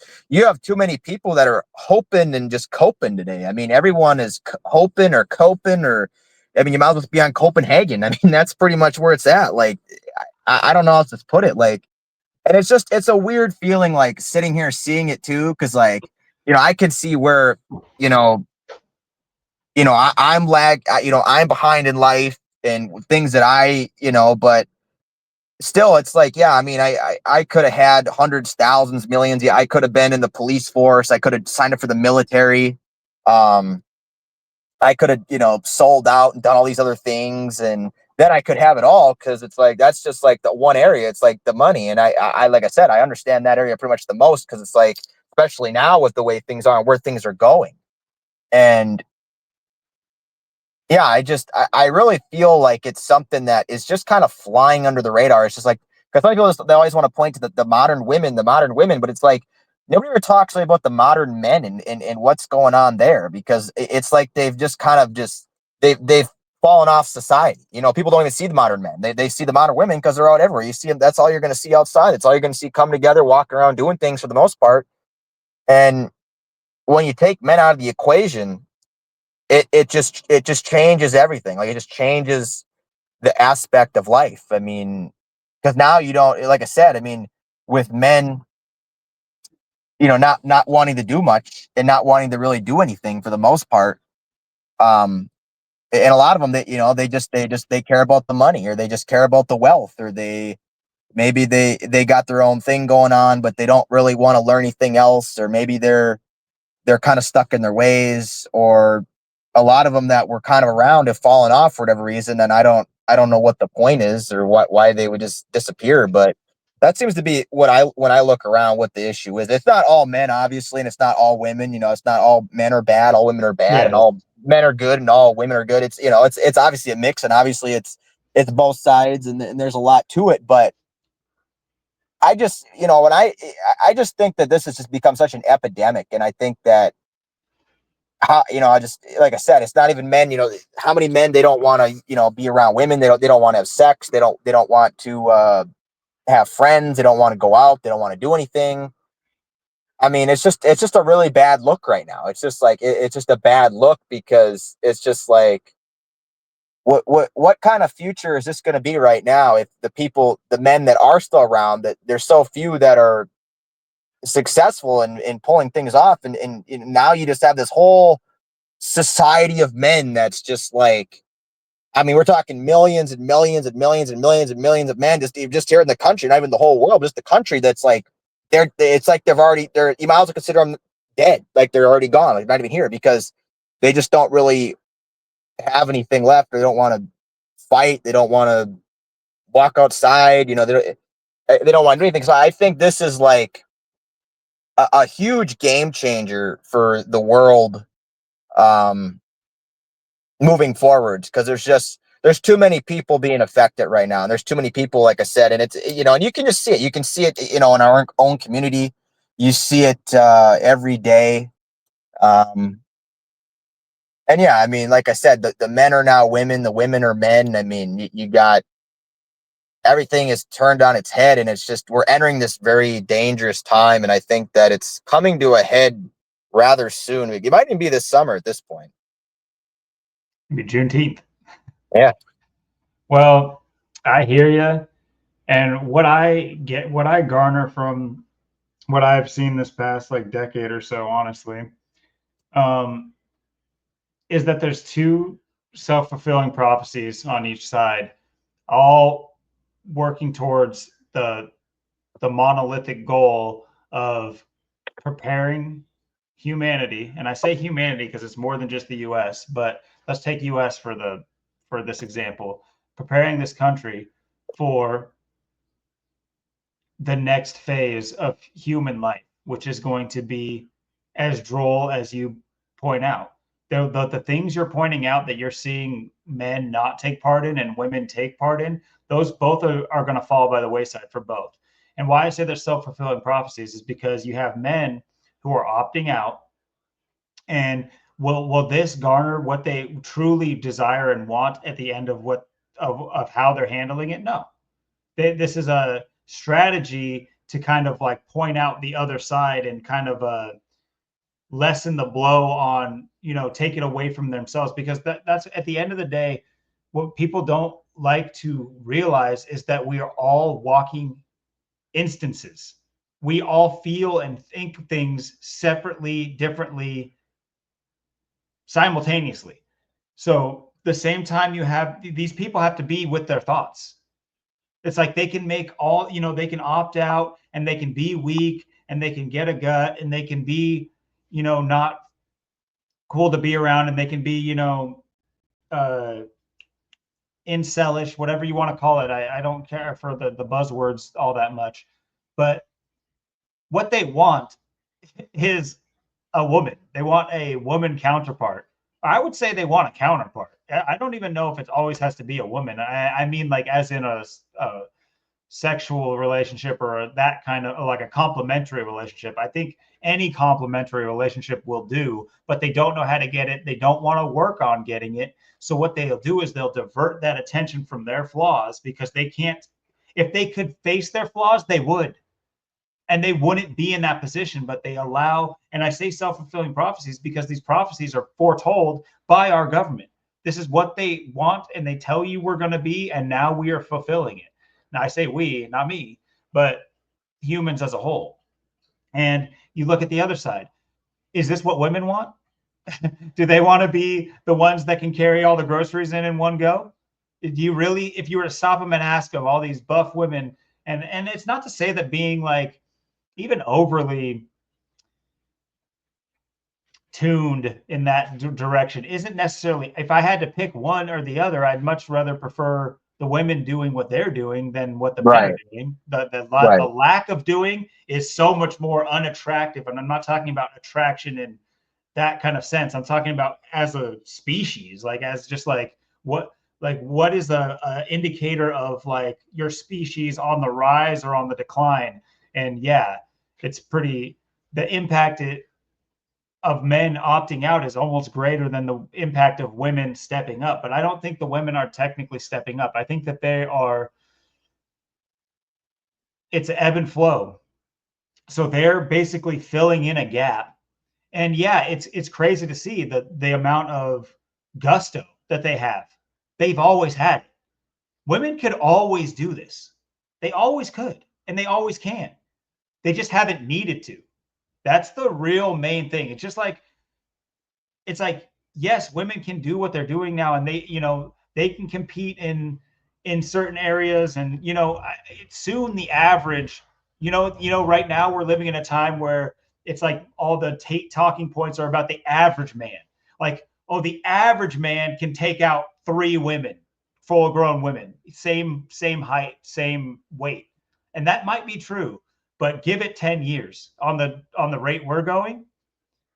And when those numbers are just disproportionate the other way around, that's not a symbol. That's not, it's like it. And why I say it's a self-fulfilling prophecy is because the women don't want that either.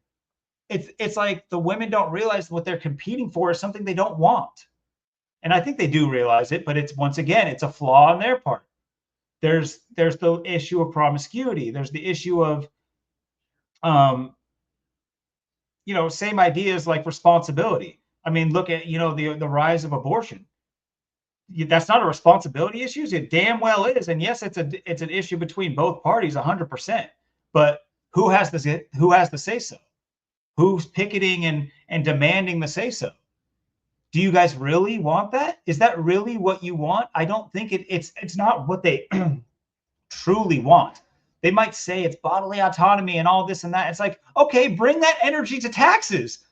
Just slide right over to the left over here with everybody else, and we can all rally behind abolishing taxes. Why is it so loud about keep your hands off my body? But you still need OHP. You still need you need all the faculties that are afforded to you. But when it comes to that small thing that just basically says, at least make sure the guy's wearing a condom, and 90% of the time this won't happen. At least, stop getting drunk and doing things you shouldn't be doing.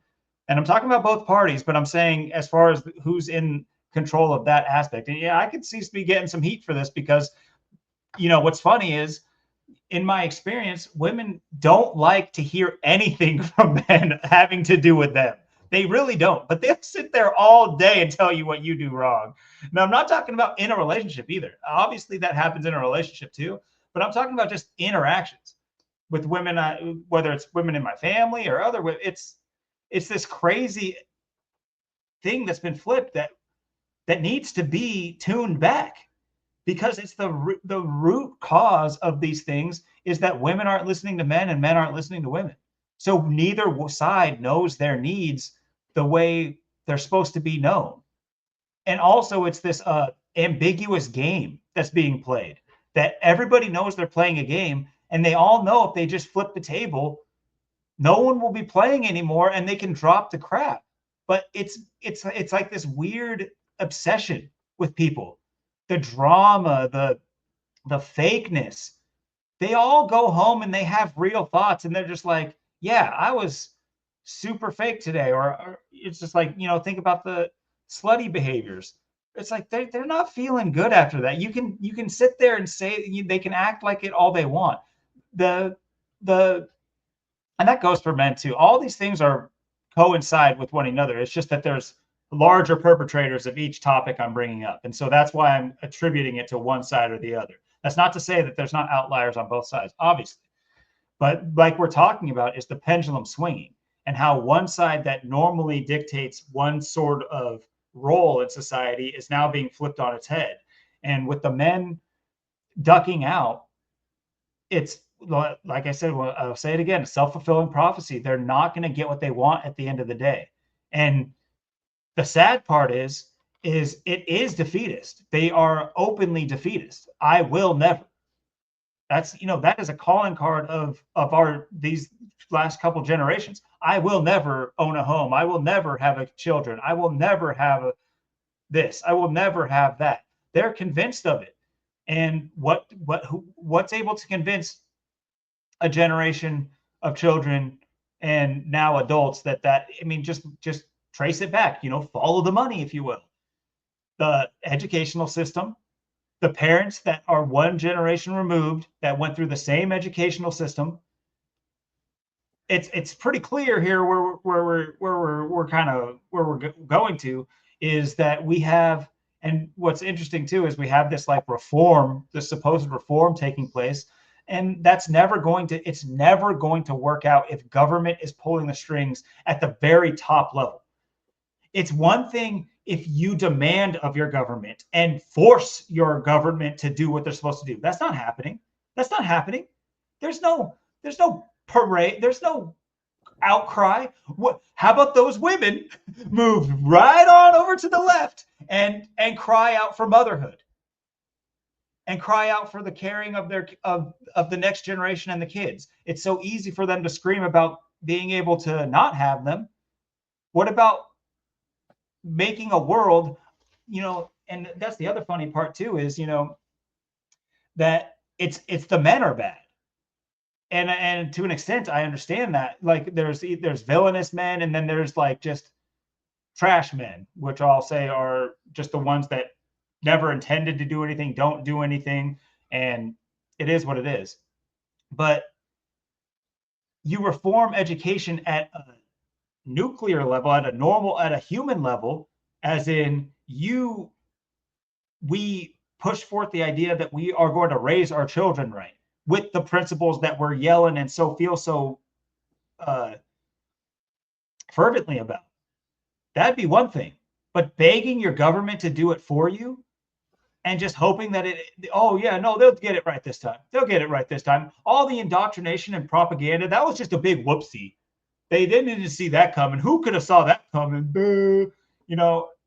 They've never used propaganda and like brainwashing to affect entire generations to act out of their character before. We've never had any world wars. Oh wait, we've never had it. Well, we've never had any revolutions. Oh wait, it's they know what they're doing. It's psychological. What they are going to usher in on the back under the pretenses of fixing this situation of education and parents becoming the sole arbiters of their children's lives. I'm scared. I feel like I'm a black sheep amongst the world. The surrounding world around me.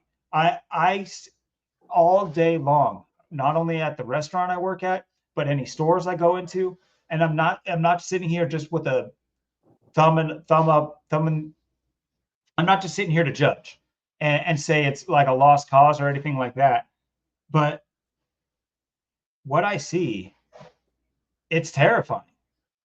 You turn the reins over to the parents of this generation that were one generation removed, and that includes me. This isn't impossible to wake up from. This isn't impossible to move out of. You just have to have a core set of knowledge and like morals and responsibility and care for things other than yourself, and you can just be a normal person. But that's not what I see with these parents my age and older and slightly older. I see the most ridiculous behavior and allowing of behavior of their kids, what they feed their kids, how they it's out of control. It's out of control, and it spills over into my situation because with my oldest kid, I only have him for half the time, and I feel it's a very tough situation. I'll leave it at that.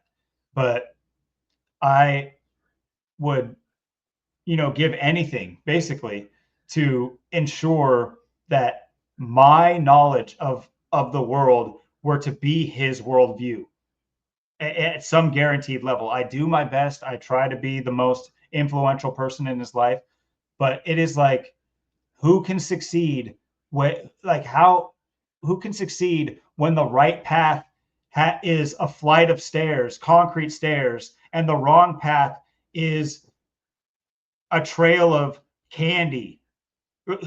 Who is going to sit there and say, yeah, I should take those stairs? No, not a lot of people are going to take those stairs. So it's just to me, it's like, yes, he has his own mind and he has his own heart and all these things, but I'm sick of the coercion of the outside world on his soul. And that's my example, but I see it all the time elsewhere. And it is, I mean, friends that I've semi respected, they've gone and had kids, and I'm just like, yo, bro, I don't care what your girl's like, your woman. Why? How are you allowing this to happen to your daughters and your sons? What are you guys doing? Ice cream is not breakfast. Tablets are not okay at 2 years old. What are you guys doing? What are you guys even thinking at all? At all? And it's scary because it's like they're not going to be cognizant of like the health benefits of this and that and the third. They're not even. Never mind RFK and Maha. They're not going to care about that, and they're not even going to know about the truth behind that. They're not going to even look into it. It's scary. This generation of parents that are going to lead to this next generation of kids. I will say this, that every generation does breed a new edge to the children have a different edge than the ones before. As soon as we lose edge completely and we become that opt out type of human, which I know you're talking about like the rise of women and the fall of man. I'm seeing the fall of both in the children, in kids. Oh yeah. I'm seeing the girls are opting out and the boys are opting out, Oh and yeah. they're doing their own things and they're tribing up, but not for the betterment, not the normal tribe of like bullies in high school and like testosterone versus, you know, estrogen or hormones or whatever. This is not that. This is like this weird, like Lord of the Flies tribal. It's very um, it's not what I would call healthy. But what do you expect when you throw a bunch of kids in prisons from age like 4 to 17? What do you expect when you throw a bunch of kids in a co-ed prison and teach sex and, you know, there's no control. There's no it's a melting pot. It's guaranteed and known what these kids are going to witness. And the fact that these parents aren't willing to step up and prevent it and have a sense of responsibility over their exposure to the world, that's sickening to me. Not to mention the parents that are happy to expose them to it as well. Like there's that aspect as well. The parents that aren't even, never mind them just being busy with their life, they're also POSs, and they they just want their kid to be as bad or worse than them. Yeah, exactly. And yeah, it's crazy. It's just nuts to think like, Zach just had a kid, and what's that kid gonna be like when it's my age? What's Ruby gonna be like when she's 30, if she makes it that far? Like I'm twice as old as your son. It's like, what is your son gonna be like when he's 30? What's that world gonna be like? Even your daughter. It's just like, what what are their options even gonna be? See, this is what I'm looking at. And here's the thing too. It's like I was saying, like the men don't really want the revolution, and they don't want, there's so many men, but imagine if all the men, would change, the marriage laws, having the, custody laws of having a kid. And if these things were, forced to be changed, and people actually took action at things in school. I mean, I can't imagine what your kids have to deal with in school and other people's kids, because I've been out of there for so long, and it's nothing like. I mean, I don't know what it's like because I've been out for so long, but when I was in there, I mean, as bad as it wasn't anything like it was today. It's done a complete 180, and that's a very short amount of time, and there wasn't any transgender gay stuff even going on during that time. I mean, and it's just like, now you look at where it is, and it's just nuts. And then you have, um like you said, the women are being affected too, and you see there's just so many miserable people. That's the other thing too. I mean, you got so many miserable people. You got so many people that are just uh depressed and alone, and just all fucked up in the head, and then it's just a really bad look on all fronts. And like you said, with the kids, I mean, the men today, they don't have leaders. That I know, even my own, but my parents weren't leaders. I didn't, have a dad, a father figure, and I know that's a huge part of why I'm behind in life too, and other things like that. That's why I said it's not like, it's hard because the system and how people came up, and the schooling, and what that's done to people, and the parents, of course, as well, the school, the parents, other aspects of people's lives and kids' lives and stuff. Then you see why you got the things you have today. And just like, and then even the things that it's like people should still want to do or try and do. It's just like, it's mind blowing when you look at how fast it's happened, how quickly it's all gone downhill. And it's it's crazy when you see so many people like affected. Like I feel like one thing,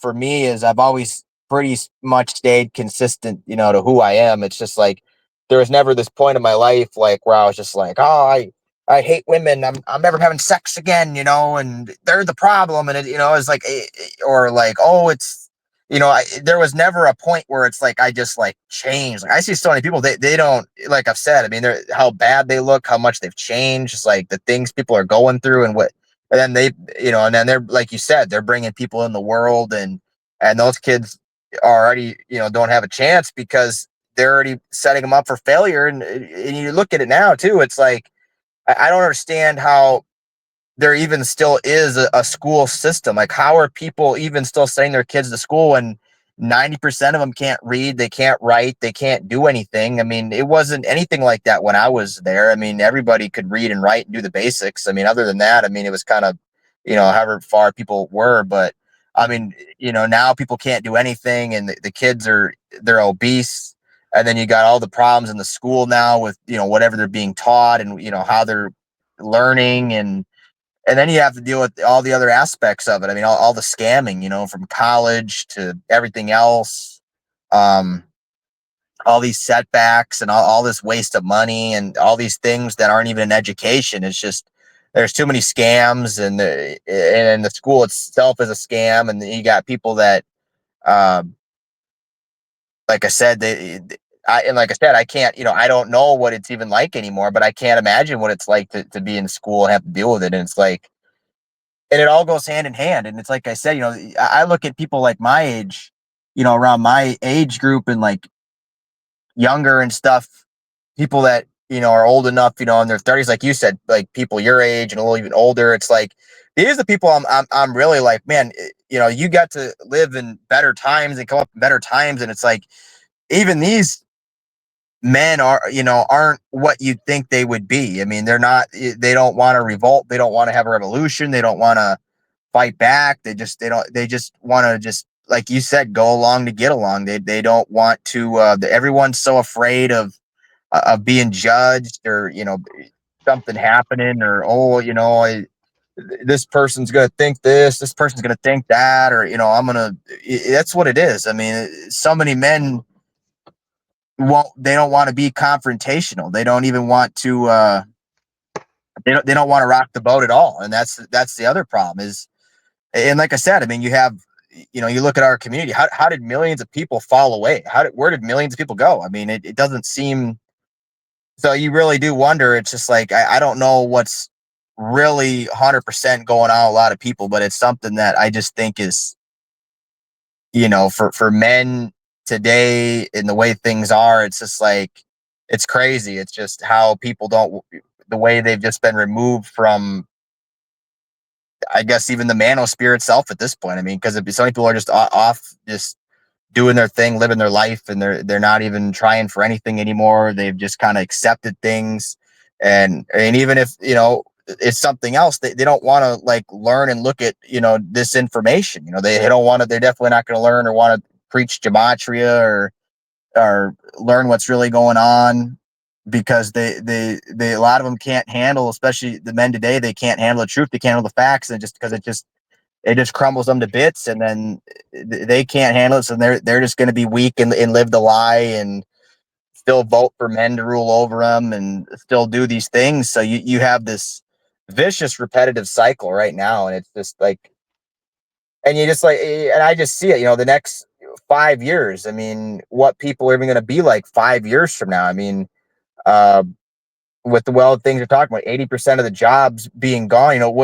What are men even gonna have at that point? I mean, if you don't own a business, you won't even, if men don't have a business and you're not making $1 million a year, you won't even be part of civilization pretty soon. I mean, that's just where it's going. I mean, everyone's caught up in that, and they're caught up in the competition realm, and trying to, live it that way and do it that way.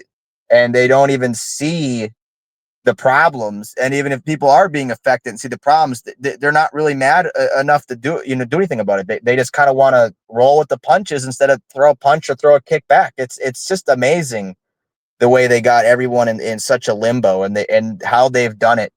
Like you said, man and woman, and all the ways they've done it, from, parents, the parenting, the school system, the people that are around now, and just all the other environmental factors that people got to go through, on the daily basis. You know what I think about often is that I would make an excellent homeless person. That my priorities to, here's the basis of, here's the context. I was talking to my sister and she kind of phrased it interestingly. I disagree with it, but I can understand where she's coming from with it. But basically, she saw homelessness as a way of protest, almost like I think we both know that the homeless people aren't protesting by what they're doing is not a protest. It can be perceived as that. If that were the truth, I could honestly get behind it. If I saw people building little scrap houses on the side of the street and there weren't drugs involved and there weren't all these other things, and they're just saying like, yo, come and move me. No, we're not moving. This is what we're doing. We're going to just do this and you're not going to stop us. We're human lives. Screw you. I can get behind that. And I wouldn't do it on the side of the road either. I would go there. You know how many pockets there are and you know how much unused territory there are in the States? Oh yeah. If I could scoop 40 dudes off the street that were, that didn't have any drug, because they weren't having drug issues, and we can go make our own territory, that'd be sick. I would sign me up for homelessness, dude. Homelessness is not a derogatory thing necessarily to me. It's associated to the people that are doing it though. And they are not doing it in protest. They are doing it in lack of protest. It's actually the opposite of protest. It's taking themselves so far out of the equation that they're a detriment. It'd be one thing to crawl into a corner and die. It'd be another thing to build a hut right outside your house, break your fence, shit in your lawn, and then die. That's a whole nother way of like going about stuff. And I know this might seem harsh. I don't care. I had to pull on a knife on this right at my kid's bus stop at a school I didn't want to send him to. This is not a good situation for me. But I was the only parent I ever saw. I walked my kid to the bus stop every single day, picked him up from the bus stop every single day. Never saw a single other parent. Not a single other parent, not one time. In the middle of like, literally, we would have tents set up. The bus driver wouldn't even like park down the street, the block, and say, come kids, come down here. No, just pull up, and the school wouldn't do anything about it. Anyway, these homeless people, these are not people who are opting out of society in a healthy way. This is not a protest on taxes. That's what we need. What we're getting is a tax burden. They are relying on our taxes. They're just not willing to pay any. But the people that do are all being squeezed more and more. And obviously taxes are a scam, but money is real to an extent as a currency that we live by. And it's not like they don't know that. They ask you for it. They still want it. They want it. They just don't want to do anything for it. So these are not the people I'm talking about. But if all these homeless people were not drug ridden and already pariahs, I'd say, yo, let's go. Woo, woo. Let's round up all our RVs before we tear them apart in a drug frenzy like they love to do. And let's go make a place just right on outside the city limits in the forest. Let's go there. Let's let them come and stop us. They're gonna have a job on their hands to clean up 100 dudes and all of our little huts and hovels. Screw them. And when we say no, what are they gonna do? Gun us down? Waste bullets? Let's go. You think we're not bringing our guns out there? Bring the stuff you got. Let's go. Like that to me is 100% that I can get behind that protest. I think you would be fine out there. If I could have it my exact way, like right this minute, and like, of course I have children, I have responsibilities, I have all these things, but part of my brain is wired to be like, yo, Austin, bro, this sucks. Let's go, dude. Let's bounce. Let's just go build something and see how it works. Let's just see how it works, bro. Whatever we do is going to be twice as good, at least twice as good as what this crap is that they're offering us. So I wish that was a possibility, and there is a form of protest that I could get behind, that type of opting out. But considering the current homeless crisis as opting out, that is a foolish notion, I have to say. And that's what I said to her. It's just not. And of course there's examples. Of course there's examples. Of course there's fathers and daughters and mothers and stuff on the street. I understand that does happen. And why it happens is because you have things like COVID that were able to squeeze people into their cellars and their dark crevices. And what happens when you squeeze them out of there? Are they prepared to fight? Are they prepared to fight for everything they have, which is nothing? No, they are the same people that are out there asking what they get for 3 years. Checks in the mail, stay home. Here, you're doing a great job by staying home. This is what we need from you. Or you think they're coming out all like, oh, I'm so ready to work now. That hibernation was good. I'm ready to hunt. No, they're ready to go right back into their hovel, into their hole, into their crevice. And that's what you have is a bunch of crevices and holes all over the streets everywhere. Because that's what they want to live in, because that's what they're used to living in, and that's what they choose to live in. I'm not going to sugarcoat it for adults anymore. This is ridiculous. This is the same reason why this is the epidemic of parenthood as well. Is this? It's like it's some serendipitous, beautiful job to be a mother or a father.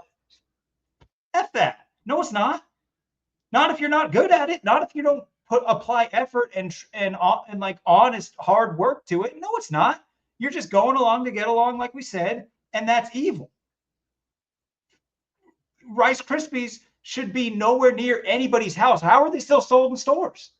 Who's eating them? Only adults with their own faculties? No, and that's one stupid thing. There's a reason why sugary cereals are like, you go to a food store, 95% of the aisles, sugary cereals. It's bad enough that the other cereals are just wheat-based cereals that still aren't good for you, but they're only 3%. And then there's like 2%, which is like the oatmeal, which is also not good for you because the process which they do it is not good for you. And the oats are GMO oats. There's no winning. But the fact that so many full-grown adults will grab the sugary shit, the Lucky Charms, as like thinking, I'm feeding my kids breakfast. They love this. They smile when I give it to them. What, with no teeth in 10 years? What's their smile going to look like? They don't care about the reality of life. The reality of life, they're not self-reflecting. So there's no reflection when they look at their kids. And I'm not saying to live vicariously through your kids. There's some of that, definitely, because you need to impart into them the lessons you learned from the mistakes you made. That's not to say that you expect perfection or anything like that, or those mistakes to not be made again. But just imagine, like you're saying, why are you behind, Austin? Where was your dad's financial advice? Where was your dad's tax advice? Where was your dad's car advice? Where was your dad? These things are missing from your life. So it puts you at a disadvantage. That doesn't mean you're like destined for the streets. That's not what that means. And the people that take it that way are already lazy, and they're already have a weak spirit and a weak heart and a weak mind. And it doesn't help when things are governmentally put on you either. And I can understand that. And then there's the aspect of military and war. I understand all these different avenues. I could go over in my heart, I could go over and shoot a bunch of unnecessarily shoot a bunch of different colored people on the behalf of my government, come home, realize what I did, and not become a burden on everybody else. Yeah, there might be some drastic measure I take upon myself. Who knows at that point? I couldn't just also say, oh, woe is me, let's do more damage. If you realize it, you realize it. And there's no realizing it from these parents, from these homeless people, from adults in general. And then you look at the normal class of people, which is these dueling shit classes of men and women right now. And there's no connection. There's no middle ground. It's all this, like you said, a competition. And it's a competition for who wants to lead the world into chaos and destruction the quickest. Yeah, and it's just, I mean, and even that, like I said, I mean, how bad a shape people are in, just like how bad people look. I mean, how people allow their, not only, themselves, but their kids to just be so obese and out of shape and stuff like that. I just don't understand that. Evil. I've been always skinny my whole life. Like I eat like foods like it's going out of style, like it's disappearing. And I mean, and I always ate, well, especially when I was younger. I mean, I eat all kind of crap. I mean, tons of shit. And I mean, but I was never fat. I was never obese, out of shape, anything like that. It's just like, you just look at how people allow all this and how it's gotten so bad. I mean, it's I just, still have nightmares from your birthday at Red Robin. I literally, they're burnt, like, like when the computer's on a bright screen too long and you turn it off and the image is still there. That's just everywhere right now. It's just that whole table behind you is just still there. Just like, I can't, that is to me, it's clear abuse. In fact, I would go so far as to say the onus is on Red Robin to say, fuck no, you're not getting 20 orders of fries to go. Fuck no, you're not getting appetizers. You get 600 calories each. Here's your options. yeah. And you got to walk 5 miles every day. And I got to see And the until your report. order gets here, you got to walk around the building. Yeah, and then we're gonna up it to 10 when you get in shape. Yeah, I don't understand how that's not happening. On like, it's the same thing with school. I mean, how they just allow these kids and allow this. I mean, I just don't understand, and the parents don't even care. I mean, how do you not care that your kid just went through how many years of school and did all that, and they can't do anything? They can't read. They can't write. They can't.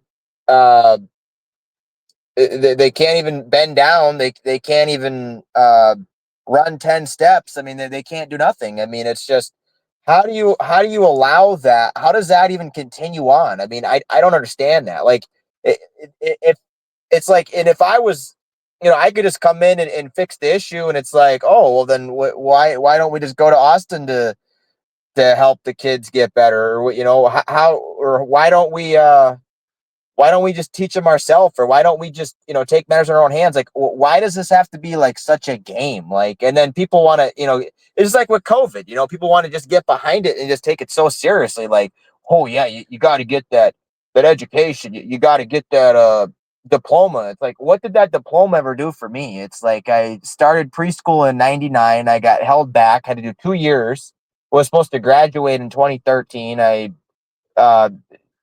I don't even know how the hell I graduated in 2014, but somehow I still did. But what did that diploma ever do for me? I'll What did tell the you how you school? graduated. It's a scam. My school, it was a scam. What people need to realize is the diplomas are shit. They mean nothing. They have you put them on your first jobs resumes and all that stuff.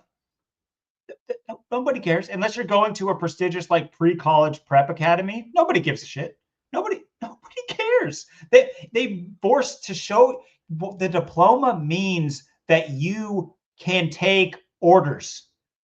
And what is your first job getting out of high school?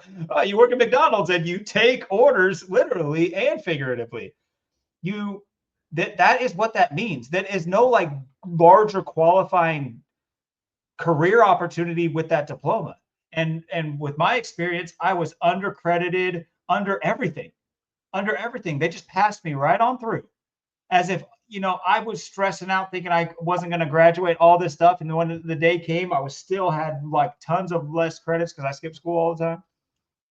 And they just passed me right on through. And you know why? Because they get money for each one of you that gets that fake diploma. They get more money and they get to say, oh, we have a higher graduation rate than we really should have. So that's probably what happened in your case too. I'm sure it was, because I mean, I didn't go to my graduation, but it's like, yeah, I mean, the classes that I even all the stuff, because it's like, oh, they're gonna look back and they're gonna say, oh, well, you know, you failed this kid, he failed your class, so it must be you, it must be your fault because you didn't do a good enough teaching. So they're just gonna give you the D minus or give you the D or C or whatever, and just throw the grade on there and get you through, because otherwise it's gonna look back on them like, oh well, the kid failed. He must have failed because you weren't a good teacher. It's gonna come back on them. So it's like, yeah, they don't care, and they don't care. I seen it back then when I was literally when I was like 15. In high school, they literally had me in like kindergarten doing like 2+2. That's literally where they had me. Oh, he's not ready for algebra. He can't go to algebra, so just put him here. And I was doing like 2+2 and shit like that. I think it was called like math intervention or some bullshit. It's like Holy that was shit. the schooling. Like that's literally how dumb the school was. I mean, and that's the thing. I mean, the teachers don't care. They don't care about your learning. They don't care about and the shit we learn about. I mean, when do I use algebra? When do I use any of this bullshit? When is anything that I learned in school? I don't even remember cursive. Like I forgot like how to make like most of the letters because I haven't done it I in write in 20 all years. caps. I write in all caps. I have for forever. Yeah. Honestly, I was I was a good writer in school, and so my like English teacher, she would allow me to write in all caps, even though it's wrong. It's according to the rubric, it's wrong. I turned in papers that were in all caps, but I would make the capital letters bigger than the other one. The so anyway, uh, she'd allow it just because I was a good writer, and I basically refused to write it the normal way. I was just like, no, the like when even if I become an author, if I write a book, it's gonna be typed. I'm not gonna type it in all caps. There's what is the actual like when you're writing a check, write that shit in all caps. It's clearer to read. It's easier to read. The how many how many checks are probably like invalid because the cursive is so cursed? Like it's not a real what are they preparing you for? There's no real method to it. Like you were saying about math, that was the opposite of my experience. I've always been like, saying the good at math, and so I was that was the one thing I excelled in, and so I was good at writing, like I said, but I skipped my class all the time and only did the tests and the large writing assignments so that I would pass. And but for as far as for math, I was like a teacher's aide and all that stuff. And but yeah, even then, there's not a damn thing that you actually apply to it. Nobody's doing cosines and tangents to figure out their like taxes. People don't even do taxes anymore. How come there wasn't like tax prep as where it's all like how to navigate the apps that now exist? How come that seems simple to me? They want you on those apps so that you're not double checking your actual assets and income. One generation before, there was no option. You were gathering all your receipts and bills and manually entering shit in, and there was a sweat dripping from your forehead because if you got it wrong, you get audited.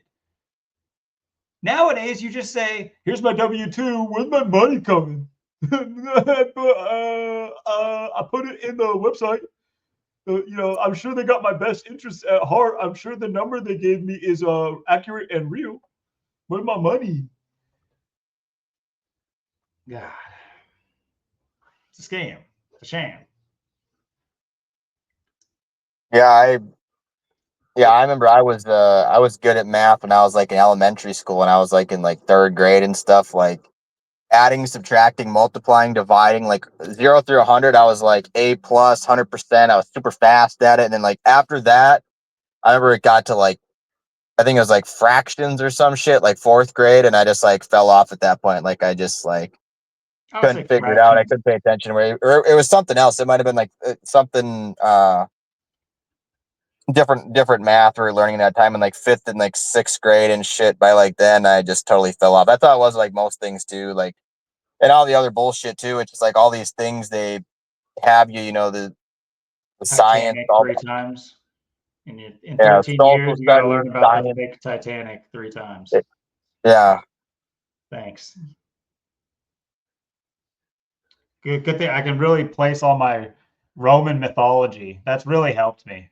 I like, And I see it. I mean, I guess you can see Roman architecture everywhere, but I mean, like, so glad we did Egypt.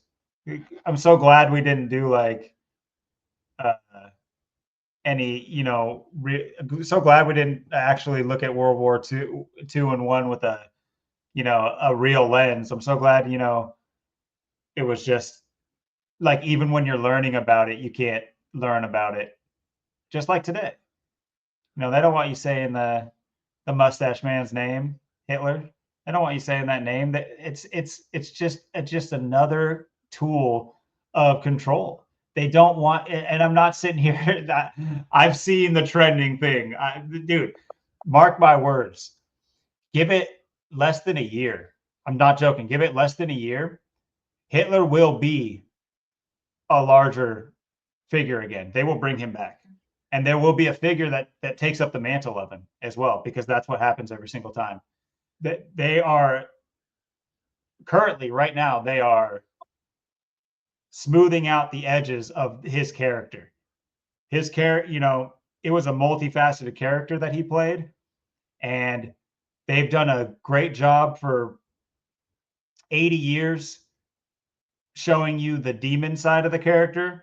And watch, they're going to bring out the angel side of the character. I'm not saying that he should have a side, that or the other side, because these are puppets on strings, and we know all about Hitler, Adolphus Hitler 201, the bullshit going to Argentina or lack thereof, or Antarctica, and all that garbage. We understand his body was never found, and it's just all garbage anyway. But the what he represents, you know what I'm saying? What he represents, they're smoothing that out. There will be people praising it because there was a political side to him aside from the the happenings of Germany, what Germany did with it, you know. So you're going to see Hitler become less vilified to the common person. It's going to go from, it's basically, there's going to be a bunch of like, anyway, just look, just remember I said that, because I can see the writing on the wall with that, and especially with like the whole black fatigue thing, which is like a subsect of like white empowerment. And I'm not saying white power. I'm saying white empowerment. Just like you can have black power empowerment and no one bats an eye. It's like white empowerment. I'm not taking a stance either way. It's all stupid. I can't believe there's that many people that have this much time to dedicate to anything like this and thinking it's real and all this garbage. That's my actual stance, but I'm just speaking on it from what I see. And you have like two facets of it right now. You have black fatigue and white empowerment, and those things are going to clash. And that's not to say that it's going to be a civil war between black and white people. It won't. It'll be a there'll be it'll in my opinion, it will be a legitimate civil war. Not like civility, like civility.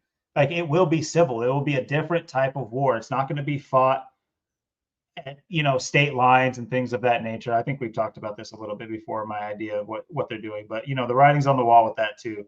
There will be an ideologues war. It'll be a war between two different ideologies, like they all are, I guess, but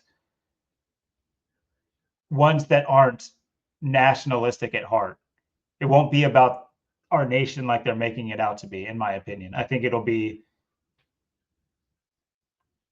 anyway, we'll see. I don't want to get too long-winded on this. This almost deserves an episode, because we haven't really touched on like the Civil War as much as we maybe should have, with how much um, propaganda and predictive programming that's been out the last 2 years at least. But um, obviously going back further than that, but the last 2 years they've really been pushing that idea. And just look at the bubble up that we got now in society. So I really do think that that's a topic worth exploring a little bit more into. But I know that we're reaching time here, so I'll let you have the floor and close us out, my G. Yeah, for sure. I mean, we could definitely maybe get that one in next episode. It's going to be episode 38, and kind of I mean, it's kind of all relationship stuff. You know, like 39, 40, we'll keep thinking of it because it's all relationships type deal, people, and the way the world is. So yeah, I mean, this is a hot topic to stay with, and there's so many things to say about it, and yeah, that'd be a really good one. Yeah, because I mean, obviously, you know, with everything we talk about every episode, I mean, the writing's on the wall. It's happening. It's here. I mean, it's and I mean, it's just speeding up. I mean, you just like I said. I mean, it's crazy. Just you know, this month. I mean, it's like I just every time I check my phone, that's all I see this month. It's just been all these uh, homeless people and people that are broke and losing their jobs and AI taking over and um, you know, self-driving semis, and it's just like that's all I'm seeing right now, and I'm just seeing like things building at such a rapid pace, and we're already on such a hot lap this year with the way things are going, and it's going to continue on, and um, yeah, by the time we hit, you know, 2026 is going to be I think this winter might be that winter where, you know, we could see, I know they were talking this summer possibly too about, you know, grids going down and stuff in the south and it being a hot summer and it just kind of all over. So that's something to watch for, I'd say. And maybe something in July about, uh, trying to conjure up a big earthquake out here or whatever too. So I mean you Hurricane know, season coming up too. yep. And not to mention that in November we literally had a cyclone bomb. We literally had a hurricane here. So I mean, and Mhm. all the things that they're doing. I mean, you know, and going forwards, I mean, I could see, you know, this winter being that winter where they really pull off the big event, and with the way things are going, and I could see 2026 being like a Great Depression. Um, a lot kind of riding on that. I know it's kind of, you know, we're halfway through the calendar year, but you know, 26, you know, 26 letters in the alphabet. God equals 26. Mhm.